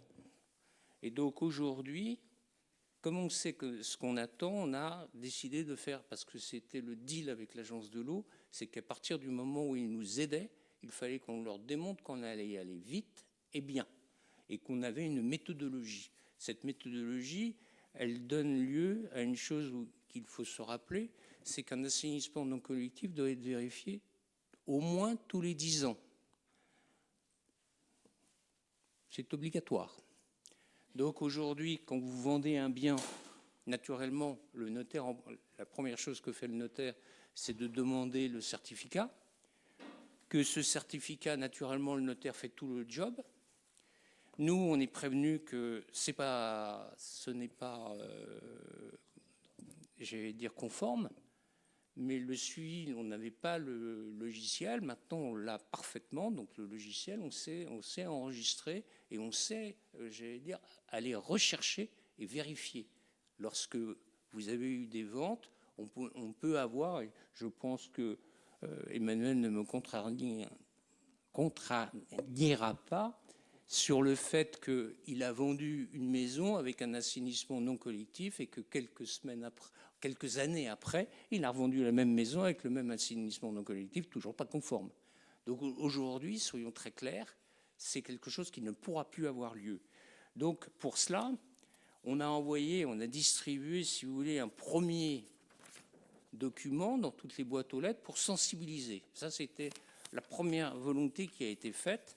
La deuxième volonté qui était faite, c'était en fait, on a sur notre secteur mis, on a mis 5 secteurs pour nos 38 communes. Et donc, je vais vous les lire très rapidement, mais vous le retrouverez dans le compte-rendu. Donc, la première campagne de contrôle, ça sera Basneville, Hautot-en-Auge, Goustranville, Saint-Sanson. Et là, c'est 541 installations qu'on va vérifier. La deuxième campagne, ça sera Brucourt, Criqueville, Perrier, ça sera 275. La troisième, ça sera Cresseveuil, Eulan, Saint-Léger-du-Bosc, et ça sera 371. La quatrième, ça sera Douville, Angerville, Grangue, et ça pour 465. Et Varaville, Gonneville, Bavans, ça sera la dernière pour à peu près 249. Et tout ça, nous souhaitons le faire en moins d'une année. Quand je vous ai dit qu'il y avait un courrier qui avait été distribué, j'allais dire, pour simplement sensibiliser, et après vous allez avoir un courrier que j'ai signé tout à l'heure, donc qui va être distribué chaque fois qu'on arrivera sur une zone. Et chaque fois qu'on sera sur une zone, naturellement, la mairie sera prévenue, vous serez prévenus, et on vous indiquera qu'on a envoyé nos courriers. Et à ce moment-là, on fera une campagne, j'allais dire, pour aller chercher les propriétaires et leur demander d'avoir la gentillesse de jouer le jeu. Le contrôle, on a un des contrôles les moins chers, c'est 150 €. Je rappelle que le budget du SPANC est un budget autonome qui doit s'équilibrer, que ça explique, et qu'on n'a pas le droit de l'abonder autrement. Donc aujourd'hui, sincèrement, ces 150 €, nous sommes beaucoup moins chers que nos petits camarades des communautés de communes d'à côté. Donc nous ne l'avons pas réaugmenté, mais on ne peut pas ne pas le facturer. Il est bien entendu que si un propriétaire démontre et nous prouve qu'il a fait un contrôle et que sa station d'épuration est conforme, il n'y aura pas de contrôle, donc pas de facturation. Mais il est bien entendu que l'agence de l'eau n'intervient et ne paye que s'il y a un contrôle qui est non conforme et qui naturellement entraîne une rénovation quasiment complète. Voilà ce que je voulais moi vous dire en vous disant que j'espère que l'année prochaine, à la même époque, je pourrai vous dire qu'on est, si aujourd'hui on a 1286 contrôles qui ont été faits sur les assainissements, on soit à 85 ou 90% de l'ensemble. c'est-à-dire que c'est un pas très en avant. Et je rassure Beaufort-Druval en disant que je vais de nouveau aller revoir le directeur de l'agence de l'eau pour dire que entre 37 et 38, sincèrement, je ne vois pas pourquoi Beaufort n'aurait pas le droit. Merci Olivier pour ta présentation, effectivement, et puis la solidarité aussi intercommunale. Mais néanmoins, j'ai bien noté que dans les contrôles, Beaufort-Druval ne figurait pas, alors que les habitants ont bien reçu un courrier. Donc, est-ce qu'on est vraiment dans le contrôle ou pas du tout? Et quand les habitants se présentent à l'accueil d'NCPA, on leur répond qu'il n'y a rien de prévu. Donc, est-ce un manque d'information? Oui. Pour Beaufort-Druval, soyons très clairs, c'est pas un oubli, c'est que dans ma liste, je ne l'ai pas cité. Mais tu es tout à fait l'objet de nos pensées. Alors, quand je dis ça, je dis simplement que les contrôles aujourd'hui, ce que je souhaite faire, c'est quand même au niveau de l'agence de l'eau qu'ils arrivent, parce qu'ils nous ont donné un dossier à remplir, enfin, ils nous ont donné des pistes sur lesquelles on pouvait présenter et qu'on puisse s'insérer. Aujourd'hui, ce n'est pas la Normandie qui nous bloque, c'est en fait le stade des agences de l'eau nationales qui disent qu'on n'a pas, pour Beaufort-Druval, le droit de donner cette subvention. Et c'est ce qu'on est en train de travailler avec Mélanie, d'essayer de vous passer. On ne peut pas... les modalités financières de rénovation d'un assainissement non collectif dans ta commune, aujourd'hui, ne sont pas encore validées. Le principe même est validé, mais on n'a pas validé, j'allais dire, comment on le fait et quelle somme sera mise. On n'a rien validé de tout ça. Donc, moi, ce que j'essaie surtout de faire, c'est que l'agence de l'eau me donne la 38e commune. Je te remercie. Oui, j'aurais admiré ton énergie, Olivier, mais je voudrais faire quand même 2 remarques. La première, c'est le coût des 150 € d'estimation de diagnostic. Je voudrais faire part d'une remontée de doléances de la part des habitants qui trouvent cette somme-là relativement importante. Et surtout par rapport à celle de 80 € qu'il y avait de diagnostic il y a une dizaine d'années, ce qui représente une augmentation de l'ordre de 90% à peu près. La deuxième remarque, je l'avais faite déjà ici, mais on m'avait un petit peu renvoyé. Je trouve que les communes ou les propriétaires de maisons reliées à un assainissement individuel sont moins favorisés que ceux reliés au tout à l'égout. Certes, ces derniers paient une taxe, mais le propriétaire d'une maison individuelle qui a sa propre installation d'assainissement doit financer sa propre installation d'assainissement individuel qui est de l'ordre de 12 à 15 000 €. Donc, je voudrais qu'on me dise que finalement, il y a une égalité de traitement entre ceux reliés à l'assainissement collectif et ceux reliés à leur propre assainissement. Et en conclusion, je voudrais, mais ça, mon cher confrère, vous le savez, l'immobilier est matraqué dans tous les sens fiscal, mais également les DPE qui exigent des travaux d'isolation considérables. Maintenant, on s'attaque aux assainissements individuels. Il faut vous mettre à la place de la base des gens qui n'ont pas les moyens de faire des travaux. Malgré l'aide de l'agence de l'eau de 7 000 €, j'ai entendu dire que les dossiers étaient très difficiles, très compliqués, et que l'habitant lambda qui n'est pas forcément habitué aux arcanes des dossiers ne demandera pas cette aide-là. Donc je voudrais que vous vous mettiez à la place des gens qui n'ont pas les moyens de faire ce qui leur est demandé aujourd'hui. Je vais essayer de te répondre. Quand la mer, c'est 174 €. Cœur-Côte-Florie, c'est 180 €. Lisieux-Aglo, c'est 182,60 €. Et le Pays d'Honfleur, c'est 182 €. Et nous n'avons pas, je n'ai pas le souvenir depuis 6 ans qu'on ait touché, Olivier, le prix. Donc ça veut dire qu'aujourd'hui, ce prix n'a pas changé depuis au moins une mandature, voire plus. Non mais, excuse-moi, il y a un coût. Maintenant, je reviens sur mes propres paroles et tu m'as entendu tout à l'heure. C'est un SPANC.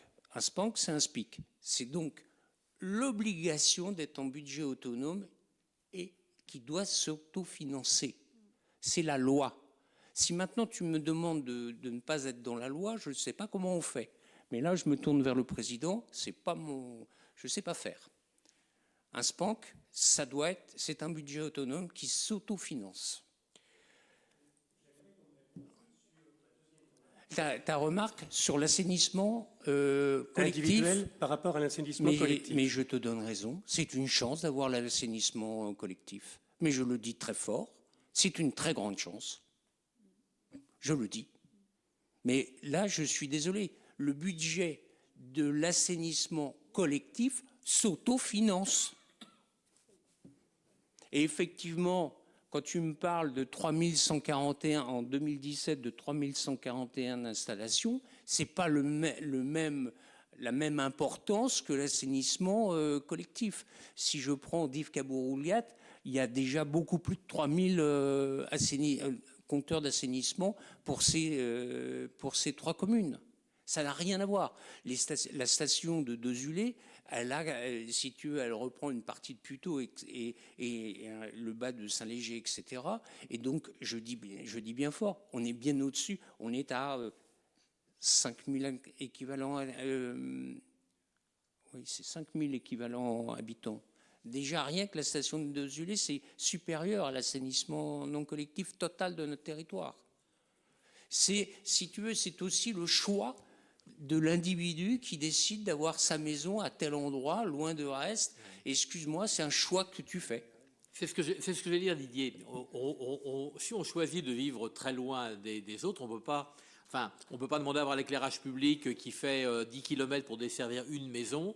On accepte à ce moment-là que ces déchets, on puisse faire 2 km pour les amener à une aire de regroupement.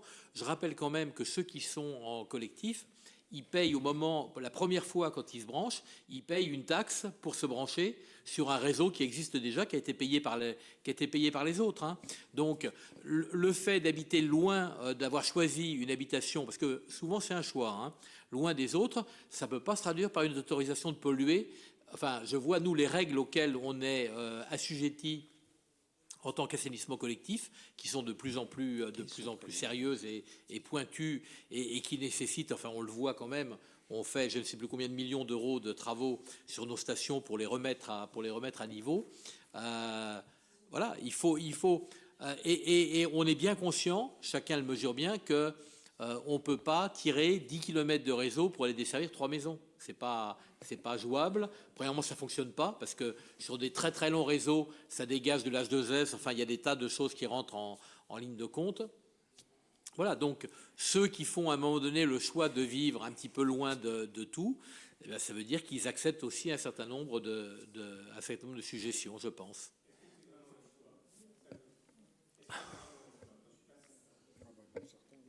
Pour certains, oui, et puis pour d'autres, ils héritent d'une maison. Ben voilà, ils se retrouvent effectivement avec une maison qui est loin de tout. Mais moi, j'en connais beaucoup qui habitent comme ça un peu loin et qui ne voudraient pas se retrouver dans un lotissement. Après, Didier, sincèrement, je n'accepte pas le mot s'attaque à l'assainissement non collectif. Je ne m'attaque pas à vouloir faire des contrôles.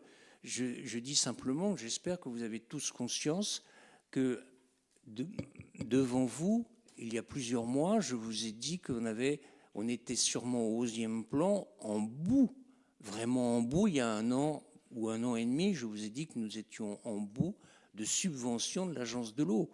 Aujourd'hui, vous avez la chance d'avoir une agence de l'eau, Seine-Normandie, qui vient nous aider et qui va pendant 6 ans subventionner et qui a augmenté son taux de subvention. Donc ce n'est pas une attaque. Et après, j'ai juste envie de te dire, quand tu me dis qu'effectivement, quand il y aura des problèmes, c'est quelque chose qui doit se voir naturellement. Enfin, moi, à mes yeux, entre les services d'assainissement, la mairie, et quelque part, au niveau de la mairie, il y a un sens social. Et j'allais dire ce que tu dis pour ceux qui ne peuvent pas y arriver. Là, il y a des aides. À un moment, je ne sais pas si elles existent toujours, mais il y avait des aides au département. Il y a l'ANA, il y a un certain nombre d'organismes qui peuvent venir aider. Mais naturel, là encore, j'allais dire, avec discernement, j'appliquerai. Si je me trouve dans une maison du bout du chemin avec une seule et unique personne qui a 95 ans et qu'il faut refaire l'assainissement non collectif, ça ne sera pas notre priorité. Mais soyons très clairs, si elle pollue et pollue un cours d'eau, aujourd'hui, nous n'avons pas le choix. Derrière ça, c'est toute l'agence de l'eau. Je n'ai pas envie qu'elle stoppe ses aides parce qu'on n'aura pas fait le job. Et sachez que cette méthodologie, on leur a montré. Et sachez qu'ils nous ont demandé, enfin je suis comptable des résultats devant eux pour déclencher les aides. Alors maintenant, quand tu dis que c'est un peu compliqué le dossier, s'il y a une difficulté, naturellement on aidera. Hein. Mais je ne suis pas un fanat de tout ce qui est remplissage sur les réseaux, sur les ordinateurs. J'y arrive. Donc je pense que c'est à la portée de tout le monde. Hein. Parce que c'est relativement simple. La seule chose qu'on demande, et ça c'est impératif, c'est de préparer un devis, de nous dire ce qu'ils vont faire, d'attendre notre retour par lequel j'envoie un courrier que je signe et je leur dis vous pouvez y aller, et seulement à partir de là d'enclencher les travaux, de ne surtout pas faire les travaux avant qu'on ait bien dit vous allez avoir la subvention de l'agence de l'eau. Juste Olivier, on peut peut-être simplement voir avec nos 2 espaces France Service si les personnes à l'accueil peuvent être un peu sensibilisées et le cas échéant, savoir comment se monte le dossier pour que des personnes qui sont en difficulté puissent trouver une écoute attentive et bienveillante. Et aujourd'hui à Houlgate, vous avez un écrivain public qui reçoit les gens et qui aide pour ce genre de choses. Patrice ? Oui, Patrice. Oui, je voulais, quand on compare le coût de l'assainissement individuel et de l'assainissement collectif, je n'ai pas entendu dans ce qui vient d'être dit le fait que les gens qui sont assujettis à l'assainissement collectif paient une redevance assise sur le mètre cube d'eau tous les ans, et que la facture entre guillemets d'eau qui regrouperait l'eau potable plus l'assainissement est quand même 3 à 4 fois plus importante que l'abonné, enfin que le détenteur d'un assainissement individuel qui ne paie que la partie eau potable. Et je crois que quand on regarde le coût annuel, si on amortit les 7000 en chiffre rond euros qui restent, une fois déduit les 7200 euros de la subvention de l'agence, si on amortit ça sur une vingtaine d'années, si on entretient bien son assainissement individuel, on verra que le coût annuel pour chaque habitation ou chaque logement n'est pas plus élevé en assainissement individuel qu'en assainissement collectif, je dirais même moins élevé. Pas d'autres interventions sur ce dossier? Si, pardon, vas-y Jean-Luc. Olivier, lorsqu'il y a un contrôle sur l'assainissement, il y a un contrôle également sur le pluvial? Non. Ah non. Enfin, on vérifie que le pluvial va pas l'assainissement. C'est ce que je veux dire. Oui et non. Nous, on s'occupe essentiellement de l'assainissement. Mais quand il y a un test à la fumée ou au colorant, si on trouve du pluvial, on va le signaler. Mais c'est fait en même temps. Oui. Ah ben, si l'un est avec l'autre, oui. Bon. Et ça n'est pas conforme. Il n'est pas conforme à ce moment-là. Je comprends bien. Donc il y a bien les 2 contrôles qui sont faits simultanément. Non. Tu peux, si jamais dans votre assainissement non collectif, vous avez du pluvial qui vient se mélanger, on vous le signalera. Mais c'est parce que ça fait un mauvais réglage. Oui, mais ce n'est pas la même chose qu'un contrôle dans l'assainissement collectif, où là, le pluvial, c'est dramatique pour les stations d'épuration. C'est là où je veux en venir. C'est quand même dommage que Bavent passe en dernier, alors qu'on a des problèmes de station. Non, mais dans l'ordre, simplement. Non, mais si tu veux, il y a un moment donné où il faut faire confiance à son administration. Moi, personnellement, ce n'est pas moi qui me permet de dire à Mélanie et ses troupes, on fait ça. S'ils l'ont fait, c'est qu'ils avaient une raison, j'allais dire, d'organisation de la façon dont ils ont distribué leurs décisions. Peut-être, mais on va cibler quand même un axe ou une commune qui rencontre des problèmes sur sa station en priorité. Mais j'ai juste envie de te dire, il y en a partout. Hein. Là, oui, mais enfin, oui, non, mais tout le monde n'est pas bloqué. Tout le monde n'est pas bloqué comme moi. Non, mais 2 ans, j'ai été bloquée avec. Oui, mais je ne tiens pas que ça dure 3 ans. Non, mais là, j'ai dit qu'on le ferait. J'ai demandé à Mélanie de tout organiser. Je vous ai donné 1 an parce que je déteste je déteste me tromper. Et à partir de là, je pense qu'on devrait être capable de le faire en 7 mois. Mais maintenant, excusez-moi, est-ce que vous imaginez quand même, il y a seulement 6 mois, que je serais capable de vous apporter un tel plan ?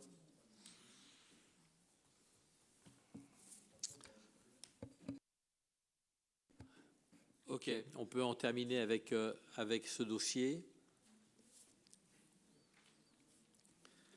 Alors, est-ce qu'il y a donc des voix contre, des abstentions? Donc, unanimité, je vous remercie. Et nous passons donc à des petits points relatifs au personnel. Un premier dans le régime indemnitaire sur l'instauration d'une part régisseur. Et c'est Patrice Germain qui rapporte ce dossier. Alors, vous savez sans doute que, à la suite de l'institution pour la fonction publique de l'État d'un régime indemnitaire tenant compte des fonctions, des suggestions, de l'expertise et de l'engagement professionnel, qui s'appelle donc le RIFSEP, la fonction publique territoriale peut transposer ce RIFSEP pour ses agents.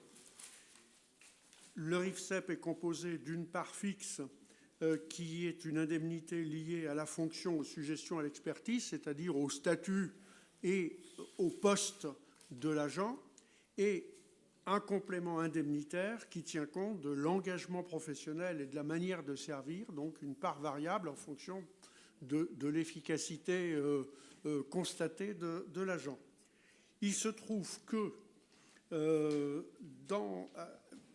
sous cette forme-là, les agents qui ont une fonction de régisseur d'avance ou de régisseur de recettes ne bénéficient pas, au titre de cette activité-là spécifiquement, ne bénéficient pas de RIFSEP.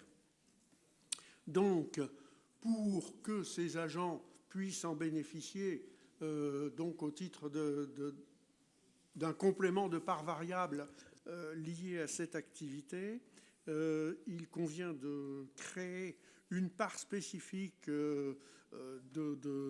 d'indemnité, de fonctions et de suggestions et d'expertise qui serait dénommée IFSE Régie. Donc cette part serait un complément à la part principale et serait créée dans les mêmes conditions que la part principale, avec un respect des plafonds réglementaires dans chaque situation et en fonction de chaque groupe de fonctions. Donc les modalités d'allocation sont les mêmes que pour celles prévues dans l'arrêté initial instituant le RIFSEP, et ça pourrait être versé donc à tous les fonctionnaires titulaires ou stagiaires, mais aussi aux agents contractuels responsables d'une régie de la collectivité. Cette part IFSE Régie serait versée donc dès lors que le grade détenu relève des cadres d'emploi éligibles au RIFSEP. C'est tout à fait normal. Donc je vous propose simplement d'instituer une part spécifique dénommée IFSE Régie applicable pour tous les agents qui ont une fonction de régisseur de recettes ou régisseur d'avance dans notre collectivité. Ok, mes chers collègues, simplement je précise qu'il s'agit d'une régularisation En réalité, jusqu'à présent, l'indemnité de régisseur, elle était comprise dans l'indemnité forfaitaire globale. Et maintenant, la loi nous demande de la séparer, de la faire apparaître à part. Donc ça ne change rien, j'allais dire, au budget 0,12 de la collectivité. C'est simplement pour régulariser. Au lieu que ça apparaisse sur une seule ligne, ça va apparaître désormais sur 2 lignes. Est-ce qu'il y a des votes contre? Est-ce qu'il y a des abstentions? Unanimité, je vous remercie. Et nous abordons donc le dernier point avant les questions diverses sur les questions de tableau des effectifs et la mise à jour. Alors là aussi, c'est une délibération assez classique. Je vous dis rapidement les points qui sont à prendre en compte.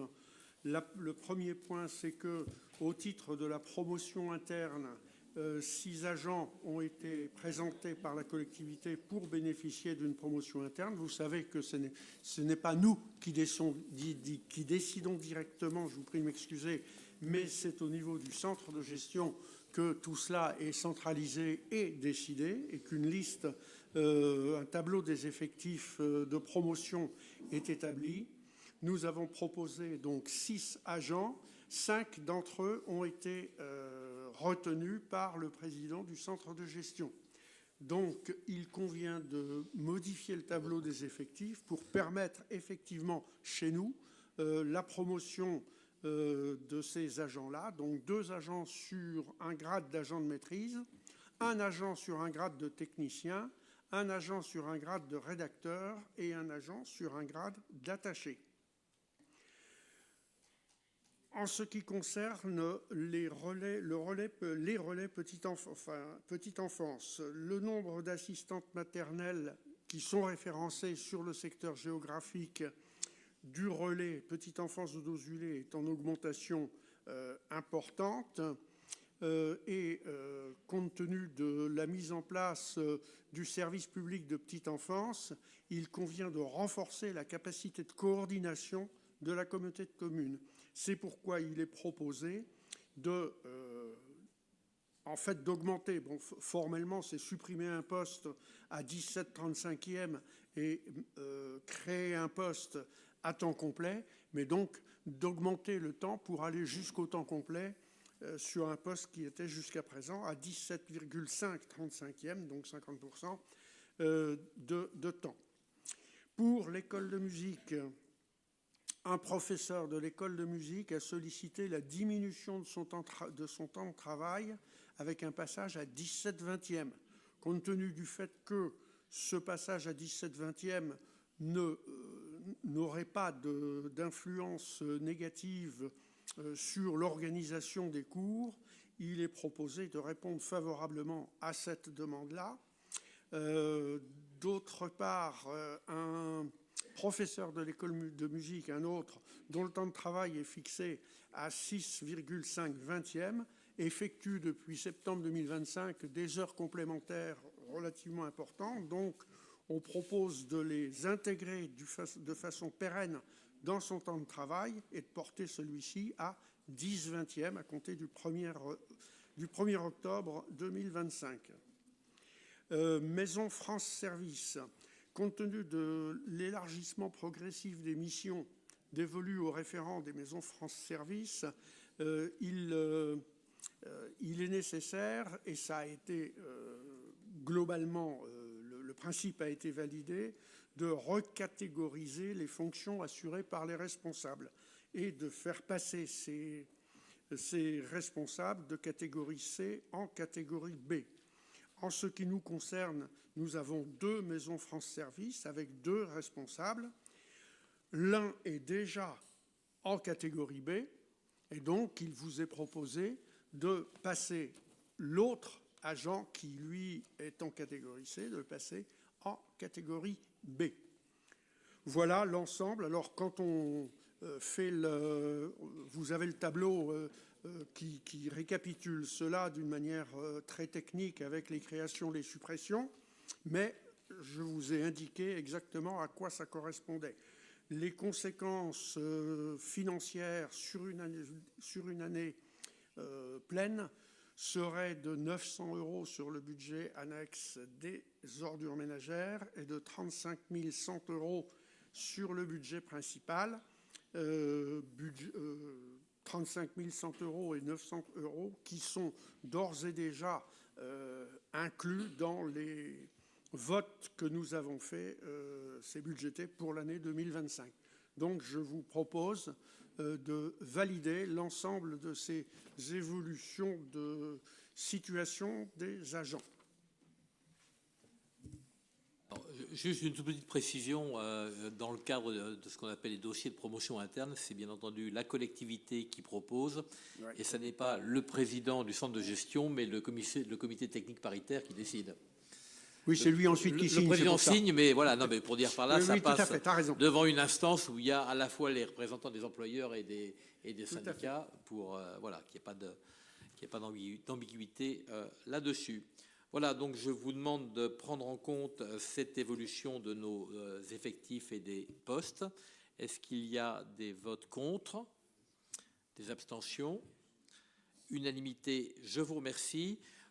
Point divers, on a un petit point, je vais donner la parole à Sophie pour le point Guillaume le Conquérant. Vous savez que ça fait déjà, enfin vous avez forcément entendu parler du millénaire et de tout ce qui est en train de se mettre en place. On a déjà travaillé, on a commencé à travailler aujourd'hui avec des communes concernées. Il y a des projets qui voient le jour. La région apporte de l'argent et donc Sophie va faire un petit point sur ces questions. Très rapidement, parce qu'il est déjà bien tard, donc simplement vous dire qu'évidemment, un territoire hautement historique comme celui qui est le nôtre dans la partie majeure de la Normandie, de l'histoire de Guillaume et de l'Europe médiévale prendra toute sa part donc à faire des propositions qui mettront en avant notre culture et le patrimoine dans le cadre du millénaire de la naissance de Guillaume en 2027. Et donc effectivement, c'est un travail qui se fait bien en amont, avec un comité de pilotage que j'ai le plaisir de présider avec l'ensemble de mes collègues. Un gros travail fourni, puisque nous avons la chance d'avoir évidemment Dives-sur-Mer, l'estuaire de la Dive avec Varaville, Bavans, Robeaume, Houlgat, et des sites qui permettent une mise en valeur et des propositions dans le cadre d'une sélection de dossiers à l'échelle de la région de Normandie. Donc pour vous dire que nous y travaillons, c'est vraiment un boulot qu'il faut faire très, très en amont, qu'un appel à projet régional a été lancé, les premiers dossiers devaient être déposés au printemps dernier, donc je voudrais remercier les services de la communauté de communes et leurs homologues dans chacune des collectivités partenaires qui ont travaillé à monter un premier jet de dossiers déposés, retour de copie le 15 octobre et un nouvel appel à projet sur lequel nous travaillons aussi pour nous donner les meilleures chances de réussite au début de l'année avec un dépôt au mois de novembre. Donc on est pleinement engagé et investi. Ça sera un grand moment de partage culturel et patrimonial où évidemment eh bien, nous avons toute notre place en région Normandie. Donc c'est un petit peu de travail supplémentaire. Mais on vous tiendra informé au fur et à mesure des avancées de nos projets. Voilà, c'était une petite touche positive sur une belle dynamique territoriale que je souhaitais partager avec vous. Merci Sophie. Et alors, sans rentrer dans un débat, parce que je sais que c'est de nature toujours à l'ouvrir, alors, je le fais pas. Non, juste un point, simplement pour les déchets et la conteneurisation. Donc simplement pour dire que il y a eu, et je le regrette, une communication un peu à l'emporte-pièce, fini les sacs, vive les bacs, enfin des choses comme ça, alors qu'on a essayé de travailler en finesse avec des communes qui ont choisi d'autres formules, les points de regroupement et tout, et que la communication qui a été faite est sans doute trop globalisante. Et donc on est en train de retravailler là-dessus de manière sans doute à pouvoir déposer dans chaque boîte aux lettres dans les communes qui ne sont pas en bac des explications. Voilà. Mais on est conscient que c'est parti un peu vite, un peu fort et un peu global. Bonne soirée à tous. S'il vous plaît, 1 minute. Je voulais juste vous apporter 2 précisions. En fait, les communes qui ont été les 16 premières communes qui ont été choisies l'ont été à la demande de l'Agence de l'eau en fonction de leur situation géographique à cause des marées et des captages d'eau. potable. C'est ce que je vous ai donné, c'est notre première campagne. Et naturellement, on va en faire une deuxième. Mais cette première campagne, on estime qu'on devrait être capable de la réaliser en moins d'1 an, voire 7 mois, comme je vous l'ai dit tout à l'heure. Et toutes les autres arriveront derrière.